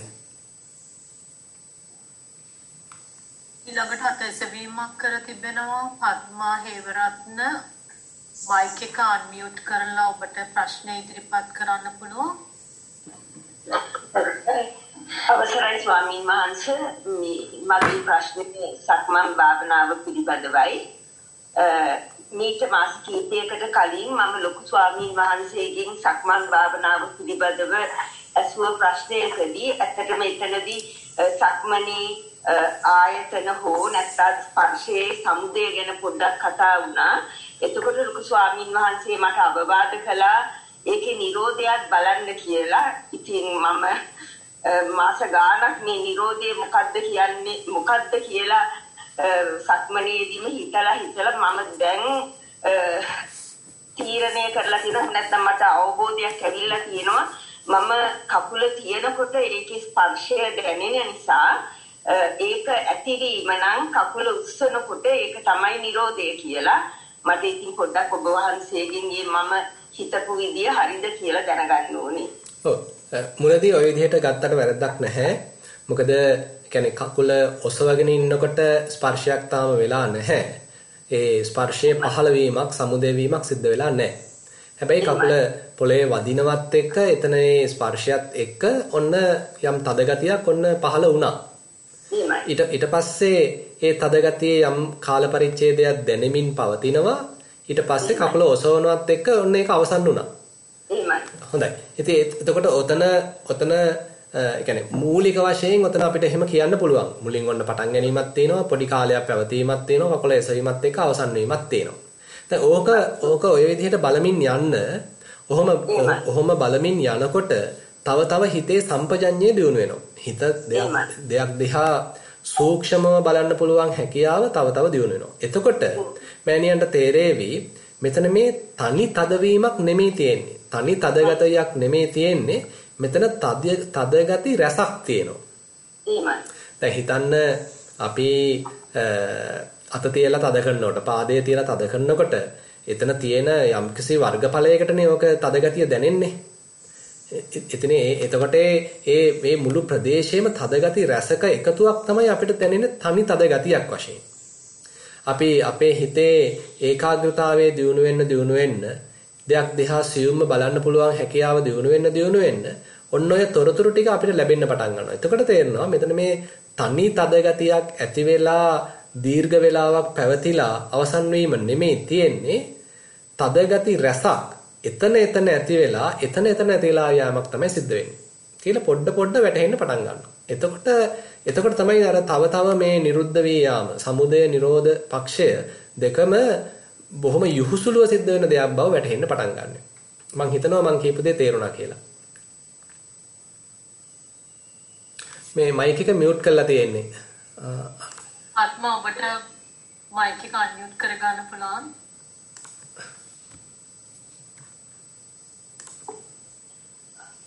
ඔව් දැන් කියන්න. තේරුණාද දන්නේ මම කියප එක? ඒක තේරුණා ස්වාමීන් වහන්සේ. අපිට යම් කිසි දෙයක නිකන් මට සාමාන්‍ය දැනුමෙන් ඔය අහපු බණවලින් මම දන්නවා අපිට හැම එකම පේන්නේ රාශියක් විදිහට ස්කන්ධයක් විදිහට. ඉතින් අර ඒ කකුල තදවීම මට දැනෙන්නේ ඒ රාශියක එකතුව කියන එක මට තේරෙනවා. ඔව් එතකොට ඒක නිරෝධ වෙනකොටත් ඉතින් ඒක ඒ විදිහට රාශියක නිරෝධ වීමක් කියන්නේ ඒක තමයි ඒ රාශියම එකට දකින්න නැතිව දැන් උත්සාහවන්ත වෙන්න තියෙන්නේ ඒ එක එකක් ගානේ සියුම් වශයෙන් ඇතිවීම නැතිවීම ප්‍රවාහයක්. එහෙමයි. දැන් හිතන්න ආනාපාන සතිය වඩද්දී උනත් මුලදී නැත්නම් පිම්බීමක් හැකිලීමක් දිහා බලද්දී උනත් මුලදී තනි පිම්බීමක් තනි හැකිලීමක්. හැබැයි පස්සේ ඕක තව අපේ හිතේ සියුම් බව සතිය තීව්‍ර වෙන්න මෙතන පිම්බීම් රසක් හැකිලීම් රසක්. ඒ තනි පිම්බීමක් ඇතුලේ ඔන්න පිම්බීම් 10ක් තියෙනවා. තනි හැකිලීමක් ඇතුලේ අපි තනි කියලා කිව්වට ඒකේ තියෙන පිම්බීම් මොන 15ක් 20ක්. එතකොට අර ඒවා කැඩි පේන්න පටන් ගන්නවානේ. එතකොට ඒ එක එකක ඇතිවීම නැතිවීම එක එකක ඒ සියුම් එක එකක ඇතිවීම නැතිවීම දකිද්දී අර තව මනස තියුණු වෙන්න පටන් ගන්නවා. ඔය ඇතිවීම නැතිවීම ස්වභාවය සමුදය වය ස්වභාවය තව තියුණුව වැටහෙන්න පටන් ගන්නවා. එතකොට ස්වාමීන් වහන්සේ දැන් ඒක මම බලන්න යන්න ඕනේ. ඒක අවශ්‍ය නැහැ. ඔව්. තීව්‍ර වීම සමග ඉබේ සිද්ධ වෙයි. ඔව්. ඒ කියන්නේ කාලයක් ඕක වඩාගෙන යනකොට ඔය මනසේ ඔය හැකියාව අවදි වෙලා එනවා. දැන් වාඩි වෙලත් ඔය දෙයින් බලන්න දැන් ආනාපාන සතිය වඩනකොටත් ඒකේ ඒ දිහා බලන්න ඇතිවීම නැතිවීම ස්වභාවයක් වශයෙන්. දැන් ආස්වාසය දැනගන්නේ අපි හිතමු ඇතිල්ලීම පටන් ගත්තා සුළු වෙලාවක් ඇතිල්ලීමක් වශයෙන් පැවතුණා ඔන්න අවසන් වුණා. පස්සේ ඕක දිහා බලනකොට ඔන්න ඇතිල්ලීම් රසක්. ඒ එක එකක් ගානේ ඔන්න ඇතිල්ලීමක් වශයෙන් පටන් ගත්තා ෂණිකව නැති වුණා. ආයෙත් තව එකක්. ඇතිල්ලීමක් වශයෙන් පටන් ගත්තා ෂණිකව නැති වුණා. ඔන්න විදිහට අපි දකින්න පටන් ගන්නවා. හොඳයි. ස්වාමීන් වහන්සේ තව තත්පරයක් මට මේ එහෙම නිරෝධය එහෙම ඩීටේල්ස් මම බලනකොට ස්වාමීන් වහන්සේ මගේ ගමනේ වේගය ටිකක් සක්මනේ වේගය බාල වෙනවා. ඒක ලොකු ස්වාමීන් වහන්සේ නම් කිව්වා ඒක සක්මනේ වේගය බාල වෙන්න ඉඩ දෙන්න එපා. කොහොම හරි පරණ වේගයටම මේවා කරන්න කියලා මට තවම නම් ඒ தත්ත්වෙට කරගන්න බැරිනවා. තාමත් ටිකක් හිමින් මුලින් මම සාමාන්‍ය වේගයට ඇවිද්දා. නමුත් මම මෙහෙම විස්තර බලනකොට මට තේරෙනවා මගේ ටිකක් සක්මන මේ ස්ලෝ වෙනවා කියලා. හරි. ඒක කමක් නැද්ද ස්වාමීන් වහන්සේ? කමක් නැහැ. ඒක හැදිලා ඒවි. ඒ කියන්නේ දැන් අර පොඩ්ඩක් අර අපි දේවල් දිහා සියුම්ම බලන්න උත්සාහවන්ත වෙන නිසා ඒක ස්වාභාවිකවම අපි හිතලා කරන දෙයක් නෙමෙයි. ස්වාභාවිකවම අපේ සක්මනේ වේගය අඩු වේවි. පස්සේ අපේ හිත බොහොම යහුසුළු වෙනවා. හිත හරි කාර්යක්ෂම වෙන්න පටන් ගන්නවා. ඒ කියන්නේ අර දේවල් බොහොම දැන් යහුසුළුව සිද්ධ වෙනවානේ. අපිට තාම ඒක අල්ලගන්න බෑ. අපිට මේ උමනා කරන වේගය හිතේ ඇති වෙලා නැහැ. නමුත් අපි ඒක දිහා හොඳින් බලන්න හිත හොඳට වේගවත් වෙලා සියුම්ම ඒවා දිහා බැලීමේ හැකියාව හිතේ ඇති වෙනවා. එතකොට අපිට මේ සාමාන්‍ය වේගයෙන් ඇවිදින කොටත් ඕක කරන්න පුළුවන් හැකියාව ලැබෙවි. එහෙමයි ස්වාමීන් වහන්සේ. හොඳයි. වුණා ස්වාමීන් වහන්සේ තෙරුවන් සරණයි. හොඳයි තෙරුවන් සරණයි. ඊළඟට අත්විඳීමක් කර තිබෙනවා කේශලා ඔබට ප්‍රශ්න ඉදිරිපත් කරන්න පුළුවන් ස්වාමින් වහන්සේට. ගෞරවනීය ස්වාමීන් වහන්සේ තෙරුවන් සරණයි. ස්වාමීන් වහන්සේ මට දැනගන්න ඕනේ දැන් ඒ ආකාරයෙන් සමත භාවනාව වඩන්න අවශ්‍යද කෙනෙකුට එහෙම නැත්නම් මුල ඉඳන්ම විපස්සනා භාවනාවකට යොමු වෙන්න පුළුවන්ද කියලා. මොකද දැන් ඔබ වහන්සේ විස්තර කරපු ආකාරයට මට හිතුණා සමත භාවනාවට ගිහිල්ලා යම් කිසි විදියකට ඒ විදිය ආලෝක සංඥාවන් වලට ගොදුරු වුණොත් එහෙම මේ ඊටු ටික කරගෙන යන ටිකක් අමාරුයි. ඒ හරිය ටිකක් නතර වීමක් වගේ වෙන්න පුළුවන් කියලා තේරුණා හැඟීමක් ආවා ස්වාමීන් වහන්සේ. ඒක නිසා දිගටම විපස්සනාවටම යොමු වෙන එකද සුදුසු කියලා දැනගැනීමක් කරන්න ඕනේ. ඒකවල සරණයි. හොඳයි. ඒක වැදගත් ප්‍රශ්නයක්. ඉතින් අර මුලදී අපිට ඕක හරවන්න තේරෙන්නේ නැහැ. මුලදී යන විදිහකට යන්න දෙන්නයි තියෙන්නේ. මොකද ඒ කියන්නේ අපි තුල සමාධියක් වඩුණා කියලා ඒකේ ලොකු ප්‍රශ්නයක් වෙන්නේ නැහැ. ඒක අපි හරියට හරව ගන්න දන්නවා නම් ඊළඟට. දැන් අපි ඒකට ලොල් වෙලා ඒකම බදාගෙන වාඩි වෙන්නේ ආයි ඒකටපත් වෙන්න වෙන කිසි දෙයක් කරන්නේ නැහැ. එහෙම ගියොත් තමයි ඕකේ බාධාවක් වෙන්නේ. මේ අනුතරක් වෙන්නේ. ඒ වෙනුවට හිතේ ඒකාග්‍රතාවයක් ඇති වුණා. හිත සමාධිමත් වෙලා තියෙනවා. දැන් සමාධිය කියන්නේ මොකක්ද කියලා Tamanට තේරෙනවා. ඉතින් ඒකේ යම් වැටහීමක් සමාධියක් ගැන යම් වැටහීමක් අවබෝධයක් තියෙනවා. ඊට පස්සේ දැන් අර මං කලින් මෑණියන්ට කිව්වා වගේ ඒ සමාධියට වැඩි කාලය මිඩංගු කරන්නේ නැතිව වැඩියෙන් උත්සාහවන්ත වෙනවා අර මතුවෙන අරමුණු හොඳින් නිරීක්ෂණය කරන්න. දැන් අර හිතේ සමාධිමත් බව තියෙන නිසා ඒ අරමුණු යහුසුලව බැලීමේ ශක්තිය දියුණු වෙලා තියෙනවා. මොකද අපිට හිතන්න නිශ්චල ජලයේනේ අපිට ගැඹුරක් පෙනෙන්නේ. ඕකේ නිරන්තරයෙන් ඕකේ මේ රැලි ඇති වෙනවා නම් අපිට ගැඹුරක් පේන්නේ නැහැ. ඒ වගේ තමයි අපේ හිත නිශ්චල වෙලා තියෙනකොට ඒකාග්‍ර වෙලා තියෙනකොට තමයි හිතේ මතුවෙන සියුම් අරමුණු පේන්න පටන් ගන්න. ඒ නිසා මුලදී ඔය ගැන එච්චරම මේ බය වෙන්න එපා. කොයි පැත්තෙන් ගියත් මුලදී වැරද්දක් නැහැ. යන අතකට යන්න දෙන්න. එක්කෝ සමාධිමත් පැත්ත දියුණු වෙලා ඒවි එක්කෝ අරමුණු වල විස්තර බලමින් නැත්නම් අරමුණු විශ්ලේෂණය කරමින් ඒක දිගට කෙරීගෙන යාවි. ඒ කෙරෙන දෙයට ඉඩ දෙන්න මුලදී. පස්සේ ඒක අපි සාකච්ඡා කළා. සෑහෙන මට්ටමකට හිත වැඩුණාට පස්සේ එක්ක සමාධියෙන් ඉස්සරහට ආවට පස්සේ එහෙම නැත්නම් අර වගේ විස්තර බලමින් විපස්සනාවෙන් ඉස්සරහට ආවට පස්සේ අපිට කතා කරන්න පුළුවන් ඉස්සරහට මොකද කරන්න කියලා. නිසා මුලදී අපිට කියන්න අමාරුයි මගේ හිත කොයි පැත්තෙන් ඉස්සරහට වැඩේ විද කියන එක ගැන නිශ්චිත වශයෙන් කියන්න බෑ මුලදී. භාවනාව කරන්න කලින් අපිට ඒක කියන්න බෑ. ඒ යන පැත්තට මුලදී යන්න ඉඩ දුන්නාට වැරද්දක් නැහැ. තෙරුවන් සරණයි. හොඳයි තෙරුවන් සරණයි. අමානිට අවස්ථාව ලැබෙනවා. තෙරුවන් සරණයි ස්වාමීන් වහන්සේ. ඔව් කියන්න. ස්වාමීන් වහන්සේ මම සාමාන්‍ය ඉරියාපත භාවනාවත් එක්ක කරගෙන යනකොට හුස්මත් එක්ක අර ඉරියව්ව දැන් හුස්ම නිරුද්ධ වෙනකොට ඉරියව්ව නිරුද්ධ වෙන ස්වභාවයක් මට දැනෙනවා. එතන එතකොට ඒ ක්‍රියාව ඉවරයි කියන ස්වභාවයක් මට දැනෙනවා. ඊට පස්සේ අලුතෙන් හුස්මක් එනකොට ආයේ ඒ ක්‍රියාවත් එතන ඉවර වෙනවා. ඒ කියන්නේ අර වර්තමාන මොහොතක අර පරණ දේවල් ඔක්කොම ඉවර වෙන ස්වභාවයක් දැනෙනවා. හරි. ඒක වැරද්දක් නෑ. ඔව් වැරද්දක් නෑ. ඉතින් කොහොමත් හැම දෙයකම තියෙන්නේ ඇතිවීම නැතිවීම ස්වභාවයක්. සමුදය වය ස්වභාවයක්. ඉතින් ඕක ඇවිල්ලා ඉතින් සාමාන්‍ය සමුදය වයනේ ඕනම අරමුණක ඇතිවීමක් නැතිවීමක් තියෙනවා. ඉතින් ඕක දැකගනිමින් වාසය කරනවා. සමුදය ධම්මානුපස්සීවා කායස්මින් විහෙරති. වය ධම්මානුපස්සීවා කායස්මින් විහෙරති. සමුදය වය ධම්මානුපස්සීවා කායස්මින් විහෙරති. කියලා බුදුරජාණන් වහන්සේ විස්තර කරනවා. ඒ කියන්නේ අපි එහෙම දකිමින් වාසය කරන්න ඕනේ.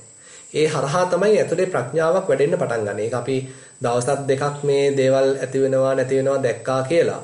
ඒක ප්‍රමාණවත් නැහැ. අපි මේ ඇතිවීම නැතිවීම ප්‍රවාහය දකිමින් වාසය කරන්න ඕනේ. එහෙම වාසය කරද්දී තමයි අපිට දේවල් වල ඇත්ත ඇතිසැටියෙන් තේරෙන්න පටන් ගන්නෙ. මේ දේවල් ස්ථිර නෑ, මේ දේවල් බොහෝම ෂණ භංගුරයි, ඇති වෙලා නැති වෙලා යන ස්වභාවයෙන් යුක්තයි. මෙබඳු ඇතිවීම නැතිවීම ප්‍රවාහයකට මේක නිරන්තරයෙන්ම ලක් වෙලා පීඩිත වෙලා තමයි මේ දේවල් තියෙන්නේ. ඉතින් මේ බඳු තැනක ස්ථිර සැපක් බලාපොරොත්තු වෙන්න හැකියාවක් නැහැ. මේ සිද්ධ වෙන මුළු ක්‍රියාවලියම මගේ පාලනය යටතේ නෙමෙයි සිද්ධ වෙන්නේ කියලා අපි තුල ගැඹුරු ප්‍රඥාවක් ඇතුළතින් පටන් ගත්ත නැත්නම් ඇතුළත හටගත්ත අවබෝධයක් මේ පහළ වෙන්නේ ඕක අපි නිරීක්ෂණය කිරීම හරහා. ඒ නිසා මහත්යට වැටහිලා තියෙන දේ හොඳයි දිගට කරගෙන යන්න.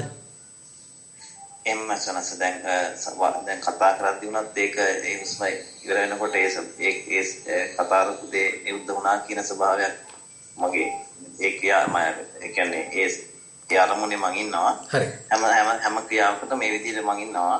හරි. එතකොට අර එතනින් එහාට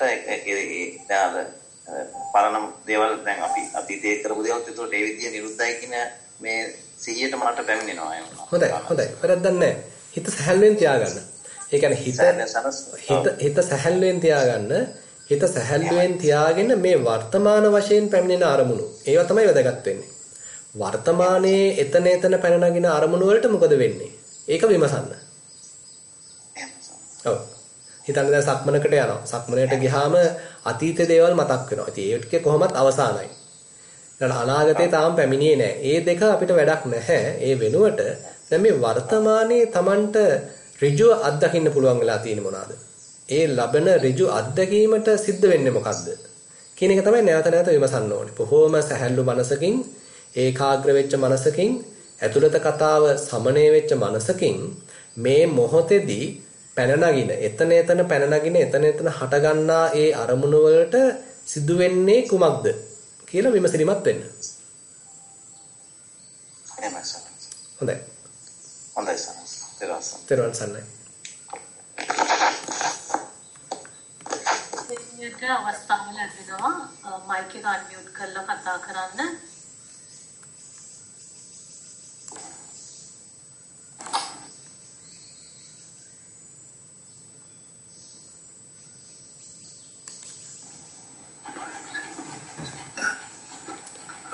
ගෞරවනීය ස්වාමීන් වහන්සේ මම මෙල්බර්න් ඉඳලා රන්දිනිය කතා කරන්නේ. ඔව්. ඔබ වහන්සේ ඊටමත් පැහැදිලිව පිරිසිදුව කමඨාන් සුද්ධ කිරීමට ඔබ වහන්සේගේ කාර්මික අවධානය යොමු කර තිබීම ගැන පුණ්‍යානුමෝදනා සහිතව සිහිපත් කරනවා. ස්වාමීන් වහන්සේ දැන් තියෙන ප්‍රශ්නය සති බොජ්ජංගයේ ඉඳලා උපේක්ෂා බොජ්ජංගයේ දක්වාම විදර්ශනා කිරීමේදී විවේක විරාග නිරෝධ නිරෝධ වශයෙන් හා ඔස්සක පරිණාම වශයෙන් බොජ්ජංග ධර්ම දියුණු වෙන ආකාරයට කරගෙන යනවා. උපේක්ෂා සම්බොජ්ජංගයේ සිටීමෙන්ම එන සිතුවිලි ලෝභ දේශ මොහ ආදී සිතුවිලි නිරෝධ කරමින් කටයුතු කරමින් ඉන්නවා. එච්චරයි ස්වාමීන් වහන්සේ උපදෙස් බලාපොරොත්තු වෙනවා. ඔව් දැන් අතරම බොජ්ජංග ධර්ම ගැන කතා කරනකොට බුදුරජාණන් වහන්සේ කියනවා දැන් උදාහරණයක් වශයෙන් ආනාපාන සති සූත්‍රය ඊටාම ප්‍රබලව මේ බොජ්ජංග ධර්ම වැඩෙන හැටි උගන්වනවා. ක්‍රමානුකූලව කොහොමද සතිය වැඩෙන්නේ, ඒකෙන් ධම්මවිචය වැඩෙන්නේ කොහොමද, විරිය වැඩෙන්නේ කොහොමද, ඒ ආකාරයෙන්. දැන් හිතන්න අපි ආස්වාස ප්‍රස්වාස ක්‍රියාවලියම දිහා බැලුවා කියලා. ඒකේ ඔන්න ආස්වාසයක් දිහා බලනවා. ඒක ගැන ඔන්න හිත දැන් වෙන කොහෙවත් යන්නේ වෙන අරමුණු වල යන්නේ නැහැ. එතකොට මේ ආස්වාස ප්‍රස්වාසයේ තුලම හොඳට හිත එකඟ වෙලා තියෙනවා. එතකොට දැන් හිතේ සතිමත් බව සෑහෙන්න උපරිම මට්ටමකින් වෙන අරමුණු වල දුවන්නේ නැතුව අතීත අනාගතයට පනින්න නැතුව මේ වර්තමානයේ පැන නගින අරමුණ තුල ඒකාග්‍ර වෙලා තියෙනවා. බුදුහාඳුර කියන ඔන්න ඔතන සති සම්බොජ්ජංගේ වැඩෙන්න පටන් ගන්නවා. එතකොට නැවත අපි මේ ආස්වාසයක් ප්‍රස්වාසයක් බලන්න එතන ඔන්න සති සම්බොජ්ජංගේ පොඩ දියුණු වෙනවා. දැන් ඊළඟට ඔතනින් අතර වෙන්නේ නැහැ. බුදුරජාණන් වහන්සේ කියන ඕක ගැන විමසන්න. මොකද්ද මේකේ ඇතුලේ සිද්ධ වෙන්නේ? මේ කොහොමද හටගන්නේ? මේකේ මුල මොකද්ද? මෙතන තියෙන්නේ එක ආස්වාසයක්ද? නැත්නම් මේ ආස්වාසයේ උණුසුම්ද? නැත්නම් මේ ආස්වාසයේ සිසිල්ද? මේක ගොරෝසුද? මේක සිනිඳුද? කියලා මෙන්න මේක ගැනම හොඳට විමසන්න. අන්නේ විමසීම හරහා නුවණින් ඒ ගැන යම් විපරමක් කිරීම හරහා ධම්මවිචේ සම්බොජ්ජංගේ දිනු වෙනවා.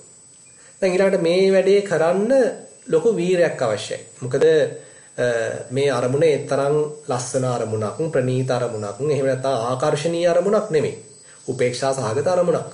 ඉතින් මේ අරමුණ ගැන යම් විමසීමක් කරන්න නම් මතුවෙන අරමුණේ හිත නංවන්න නම් පවත්වන්න නම් අපිට ලොකු වීරයක් අවශ්‍යයි. නැත්නම් හිත කියනවා එපා කියලා ඔය වැඩේ. මේක වැඩක් නැහැ කළා කියලා හිත ඈඩිමෑඩි වෙනවා, කම්මැලි වෙනවා. ඒ කම්මැලි වෙන්න නොදී, කම්මැලි වුණත් නැවත උනන්දුව වීරය ඇති කරගනිමින් මේ කටයුත්ත යෙදෙනවා. එතකොට අන්න බුදුරජාණන් වහන්සේ කියනවා වීරය සම්බොජ්ජංගේ දිනු වෙනවා. දැන් මේ විදිහට හිතන්න දැන් හොඳට හිත ඒ අරමුණේම පවතිනවා සතිමත් වෙලා තියෙනවා ඒ අරමුණ ගැන විමසනවා හිත උදාසීන වෙන්නේ නැහැ අවශ්‍ය කරන ප්‍රමාණයට වීරය පවත්වනවා මෙහෙම සිද්ධ වෙනවා නම් දැන් ඔන්න වැඩේ හොඳට සිද්ධ වෙනවා. වැඩේ හොඳට සිද්ධ වෙනවා කියලා හිතේ තෘප්තිමත් බවක් ඇති කරගන්න පුළුවන්. හිතේ පුංචි ප්‍රමෝදයක් සතුටක් ඇති කරගන්න පුළුවන්. ඒකට කියනවා ප්‍රීති සම්බොජ්ජංගය කියලා. ඒ සතුට ඒ ප්‍රීතිය දැන් හොඳට වැඩේ යනවා. දැන් මම වැඩි දඟලන්න ඕනේ නැහැ. මම වැඩි අතපොවන්න අවශ්‍ය නැහැ. දැන් හිත විසින්ම මේ අරමුණ නැවත නැවත විමසනවා. වෙන වෙන අරමුණු වල දුවන්නේ නැහැ. අස්පනා අපිට තියෙන අරමුණ අලුතෙන් මතුවෙන අරමුණම විමසනවා කියලා අන්න Tamanට මේ වැඩේ කෙරීගෙන යන්නේක ගැන තෘප්තිමත් බව සතුටක් ඇති වෙන්න පුළුවන්. අන්න ඒකට ප්‍රීතිය කියලා කියනවා. ඊට පස්සේ දැන් මේ ටික ඔන්න සකස් වෙලා එනකොට දැන් කායික බරක් ගතියක් එහෙම නැත්නම් ගොරෝසු ගතියක් මේ මොකක්වත් පහළ වෙන්නේ නැහැ. මොකද වැඩේ හොඳට යනවා. ඒ නිසා කායික ප්‍රමෝදයක්, කායික සැහැල්ලුවක්, මානසික සැහැල්ලුවක් තියෙනවා. ඒකට පස්සද්ධිය කියලා තියෙනවා.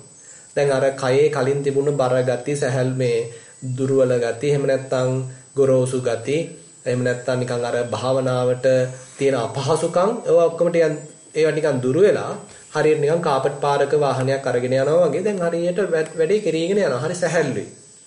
ඉතින් එතකොට අන්න පස්සද්ධි සම්බොජ්ජංගය. පස්සද්ධිය දියුණු වෙන්න පටන් ගන්නවා. දැන් ඊට පස්සේ දැන් මේ තියෙන ඒ පස්සද්ධියම පස්සේ දියුණු වෙනවා සමාධියක් දක්වා. උද පස්සද්ධිය කියන්නේ සුවයක්. ඒක තියෙන සැහැල්ලුවක්. ඒ සැහැල්ලුව, ඒ බඳු සැහැල්ලුවක් තියෙනවා නම් මේ මතුවෙන අරමුණේ හිත ඒකාග්‍ර වෙනවා. දැන් ආයෙ හිතට එළියට ගිහිල්ලා වෙන සතුට හොයන්න, සැප හොයන්න උවමනාවක් නැහැ. මේ මතුවෙන අරමුණේ හිත ඒකාග්‍ර වෙන්න පටන් ගන්නවා. අන්න සමාධියක් තියෙනවා. අන්න හිත සමාධිමත් වෙලා තියෙනවා. සමාධි සම්බොජ්ජංගේ තියෙනවා. දැන් හිතන්න ඔය ඔක්කොම සම්පූර්ණයි. හරියටම වැඩේ සිද්ධ වුණා. සිද්ධ වෙගෙන යනවා. අපිට මුකුත්ම කරන්න දෙයක් නැහැ. මොකද හිත විසින්ම හොඳට පුහුණු වෙලා අපි නැවත මේක දැන් පුහුණු කළා. පුහුණු කරපු නිසා දැන් මතුවෙන අරමුණ එයා විසින්ම හොඳින් නිරීක්ෂණය කරමින් විමසමින් කාලය ගත කරනවා. දැන් අපිට අත දාලා කරන්න කියලා දෙයක් නැහැ. දැන් අපිට තියෙන්නේ නිකන් ඉන්න. අපිට තියෙන්නේ අත අයින් කරගන්න. වෙන දෙයකට ඉඩ දෙන්න. ඒ වෙන දෙයට ඉඩ දෙන ගතිය තමයි උපේක්ෂාව කියලා කියන්නේ. දැන් අන්න වැඩේ ගන්නට සිද්ධ වෙනවා. අපිට මොකක්වත් කරන්න දෙයක් නැහැ. අන්න උපේක්ෂා සම්බොජ්ජංගේ දිනු වෙනවා. දැන් ඔය දේ ඔහොම කාලයක් සිද්ධ වෙන්න ඕනේ. එතකොට තමයි ඔය බොජ්ජංග ටික සකස් වෙලා මේ පෙළ ගැහිලා හොඳට එන්නේ. දැන් ඔය මහත්ය විස්තර කරපු විවේක නිසිත, විරාග නිසිත, නිරෝධ නිසිත, වොස්සග්ග පරිණාමී අවස්ථාව කියන්නේ ඔయితත් එහාගේ මට්ටමක්. කියන්නේ බොජ්ජංග වැඩෙන මට්ටම, කියන්නේ මූලිකව වැඩෙන මට්ටම නෙමෙයි. යම් පමණකට හිත අර ඒ කියන්නේ දියුණු වෙලා හිතේ අතහැරීමක් සිද්ධ වෙලා, උපාදාන වලින් තොරව හිත ඉන්න පුළුවන්කම ඇති වෙලා. දැන් අපි ආනාපාන සතිය ගැන විස්තර කරද්දී එහෙම නැත්නම් සතිපට්ඨානය ගැන විස්තර කරද්දී අපි කතා කරනවානේ අර සමුදය ධම්මානුපස්සීවා, වය ධම්මානුපස්සීවා, සමුදය වය ධම්මානුපස්සීවා. ඔය විදිහට අපි විස්තර කරගෙන ගිහිල්ලා අන්තිමට කියන්නේ අනිශ්චිතෝච විහෙරති නචකින්ච ලෝකේ උපාදීයති කියලා. කියන්නේ දැන් ලෝකේ කිසිම දෙයක් දැන් ඌමනා නැහැ. දැන් අර වගේ ඔක්කොම දේවල් බලලා දැකලා ඒ තුලින් ප්‍රඥාවක් පහළ වෙලා දැන් ඒ ප්‍රඥාව නිසාම දේවල් එපා වෙලා, දේවල් ගැන නිකන් විරාගී ස්වභාවයක් ඇති වෙලා, නිකන් වටේ දේවල් තියෙනවා දැන් ඌමනාවක් නැහැ. ඒවත් තව ටිකක් එහාට ගිහිල්ලා මේ සියල්ල හිතින් අතහැරිලා, සියල්ල හිතින් අයින් වෙලා, හිත දැන් නිදහස් වෙලා, හිත විවේක වෙලා, හිත දැන් මොකක්වත් ඇසුරු කරන්නේ නැහැ. හිත දැන් මොකක්වත් උපාදාන කරන්නේ නැහැ. ඔන්න ඔය මට්ටමටපත් වෙන්න ඕන. ඔය මට්ටමටපත් උනත් ඉතින් මේ අවසානයක් නෙමෙයි. බුදුරජාන් වහන්සේ කියනවා ඔය වගේ හිත අනිශ්චිත වෙලා නම්, උපාදාන වලින් තොර නම්, අන්නේ උපාදාන වලින් තොර අනිශ්චිත මට්ටම දැන් පවත්වන්න දිගට. ඒක තව දියුණු කරන්න. ඒ දියුණු කරද්දී තමයි අර කතා කරපු බොජ්ජංග ධර්ම තව දියුණු වෙන්නේ. මොකද දැන් වාසය කරන්නේ විවේකයේ අසුරු කරමින්, ඒ විරාගී ස්වභාවය අසුරු කරමින්, ඒ නිරුද්ධ වූ ස්වභාවය අසුරු කරමින්, ඒ නිස්කලංක ස්වභාවය, සාමකාමී ස්වභාවය, අතහැරුණු ස්වභාවය අසුරු කරමින් තමයි දැන් තව වාසය කරන්නේ. අන්න එතකොට තමයි ඔය විවේක නිසිතං, විරාග නිසිතං, නිරෝධ නිසිතං, ඔස්සග්ග පරිණාමින් කියන මට්ටමකට අපේ හිතපත් වෙලා හිත තව තව බොජ්ජංග වල වර්ධනය වෙන්න පටන් ගන්නවා. එහෙමයි. තෙරුවන් සරණයි ස්වාමීන් වහන්සේ. හොඳයි, තෙරුවන් සරණයි.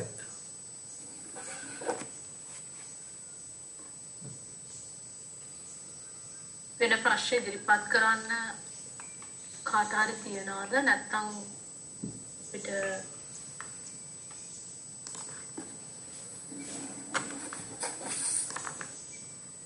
කරන්න පුළුවන් ප්‍රශ්නයක් පොඩි ස්වාංශ වෙලා තියෙනවද නැහැ? පුළුවන්.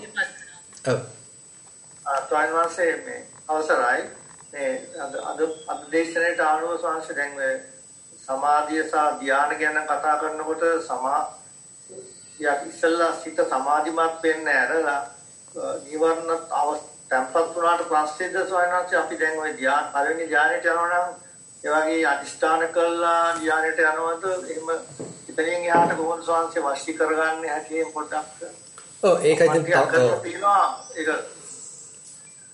ඉතින් තවත් ඉතින් ගැඹුරක් තමයි මහත්තයා කතා කරන්නේ.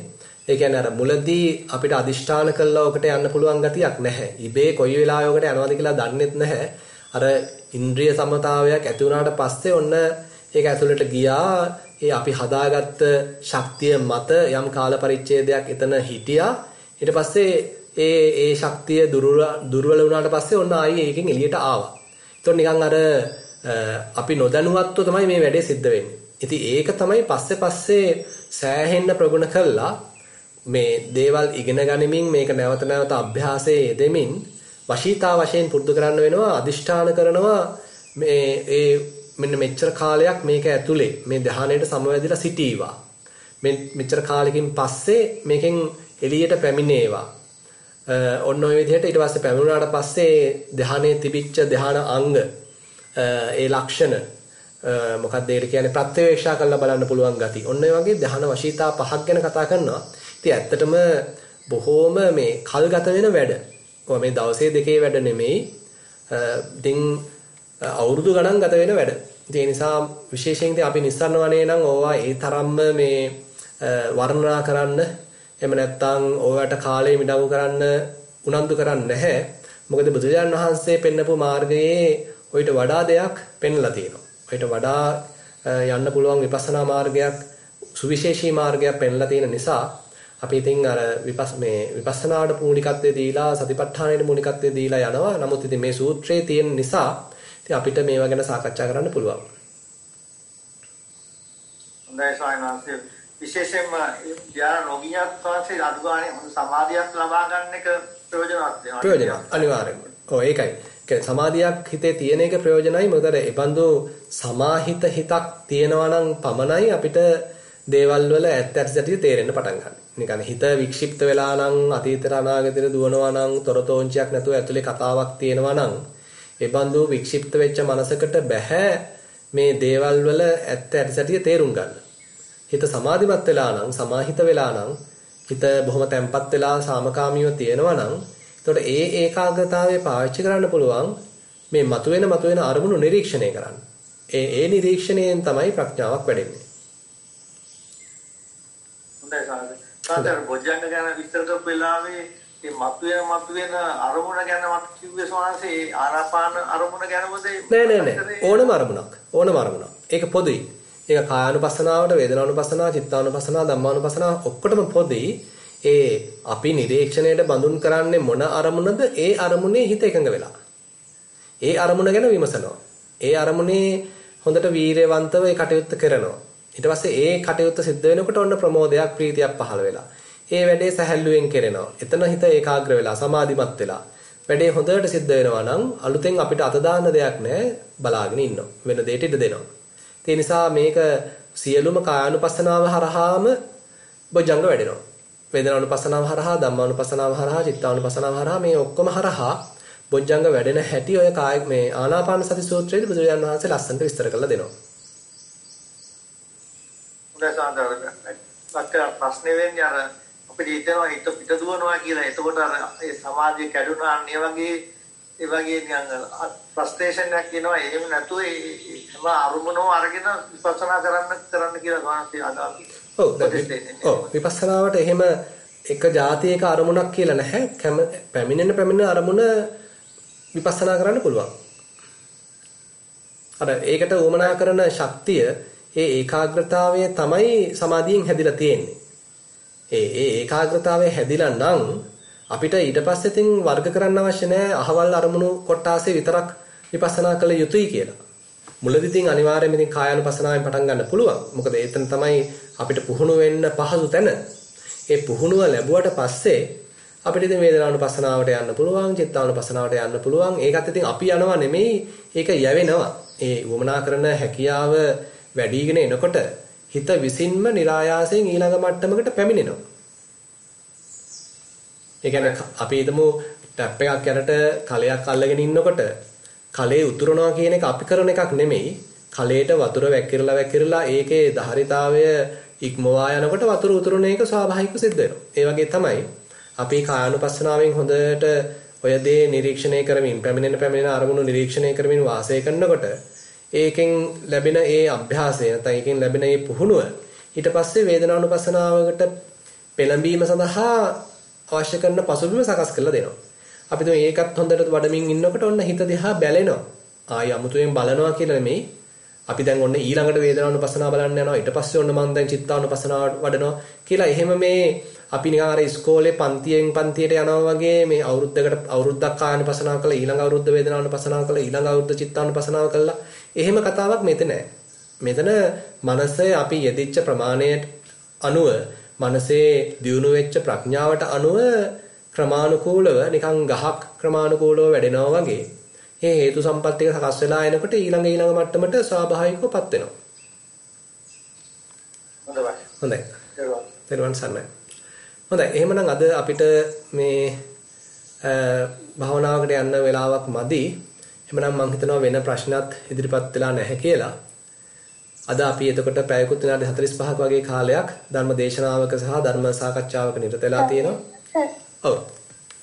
කියන්නේ මම 11 වසරේ ඉගෙන ගන්න ළමයෙක් මේ ස්වාමීන් වහන්සේ මට පරි ප්‍රශ්නයක් තියෙනවා. මම මේ භාවනා කරන්න මේ කාගෙන්වත් ඒ කියන්නේ මේ සමනහස කවුරුත් ගුරුවරයෙක් කියලා මට තිබුණ නැහැ.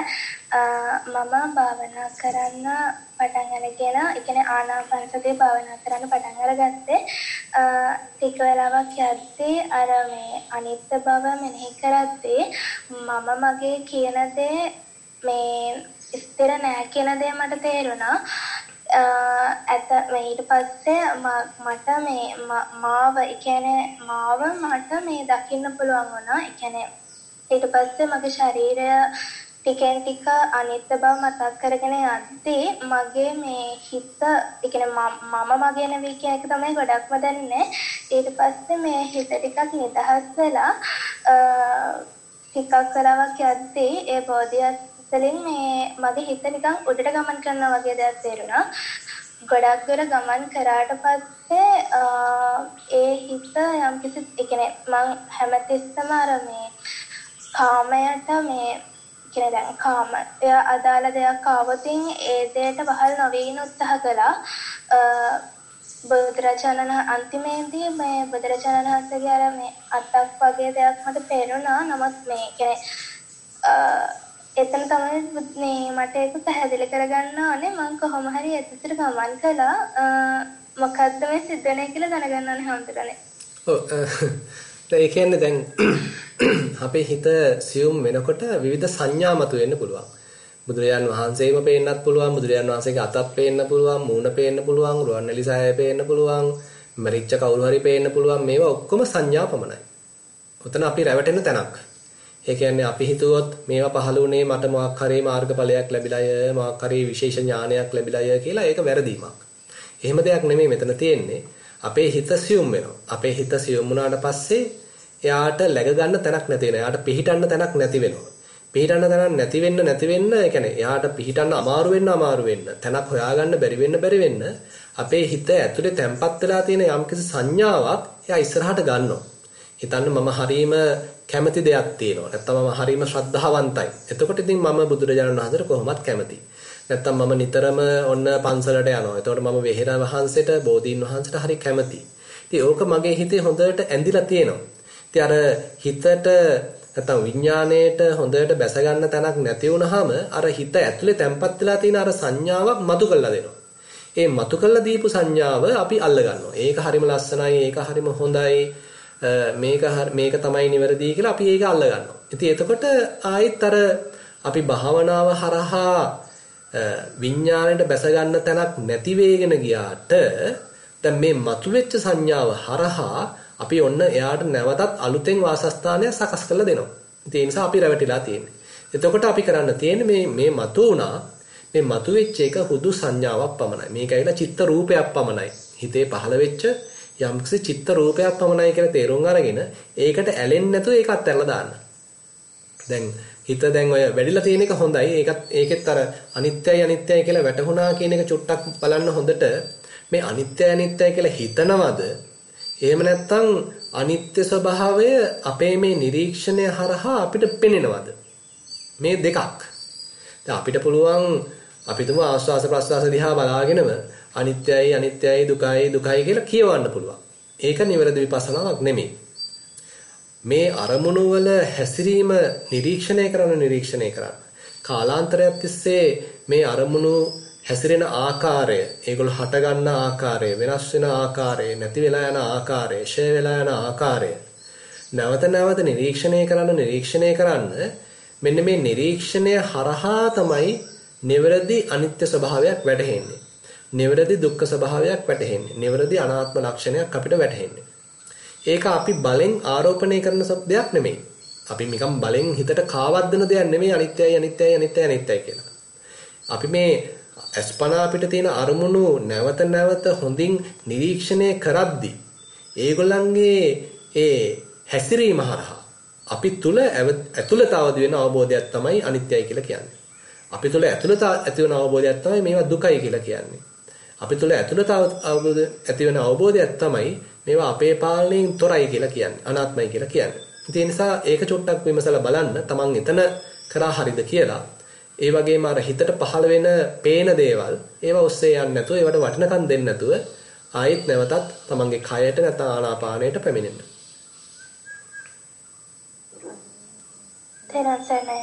හොඳයි. තෙරුවන් සරණයි.